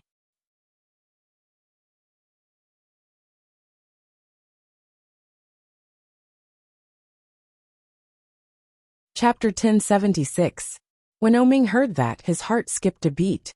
Subconsciously, Ming glanced at Lily. Meeting her gaze, Ming remained calm and said, "I just came out. I'll go back later. I still have things to do." "Really? Really?" Xiao Ziqing was skeptical and snorted. "You'd better not let me find out that you're still with that woman. Otherwise, don't come back for the new year. Just die with that woman outside." Su Cheng's heart twitched when he heard that. What she said was too much. You shouldn't casually curse people at any time, especially during the new year. In ancient times, it was considered a taboo for an elder to curse the younger generation. Su Cheng coughed and said, "Madam, isn't it too much to say that? After all, Master O is your son." Xiao Ziqing listened to the phone and looked at Su Cheng. She had already guessed something. With a sullen face, she said, "Do you know that he's with that woman?" "I don't know." Su Cheng lowered his head. "But I think it's not appropriate for you to curse your own son like that. Master O has been very busy recently. I hope you can forgive him." Xiao Ziqing knew that her son was busy.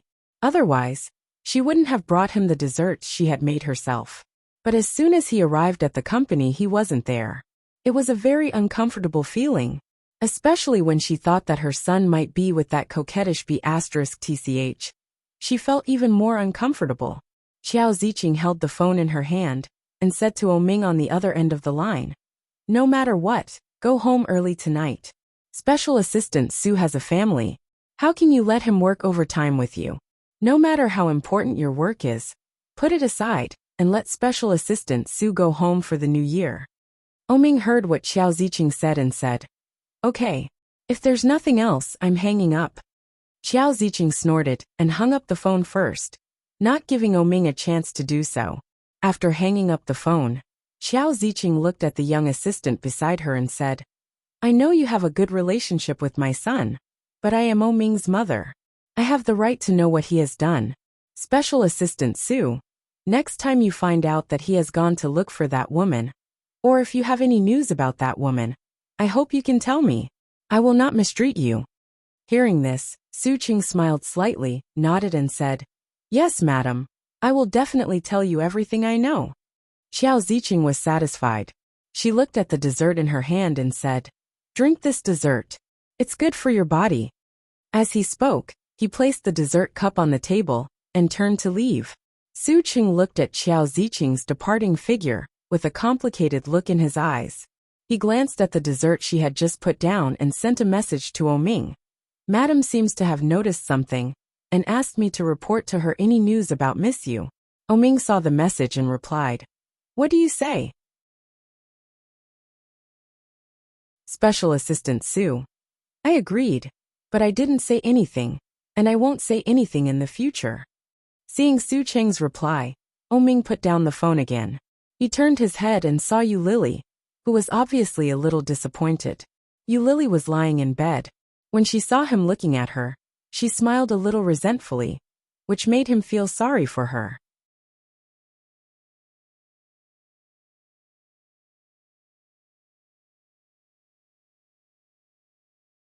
Chapter 1077.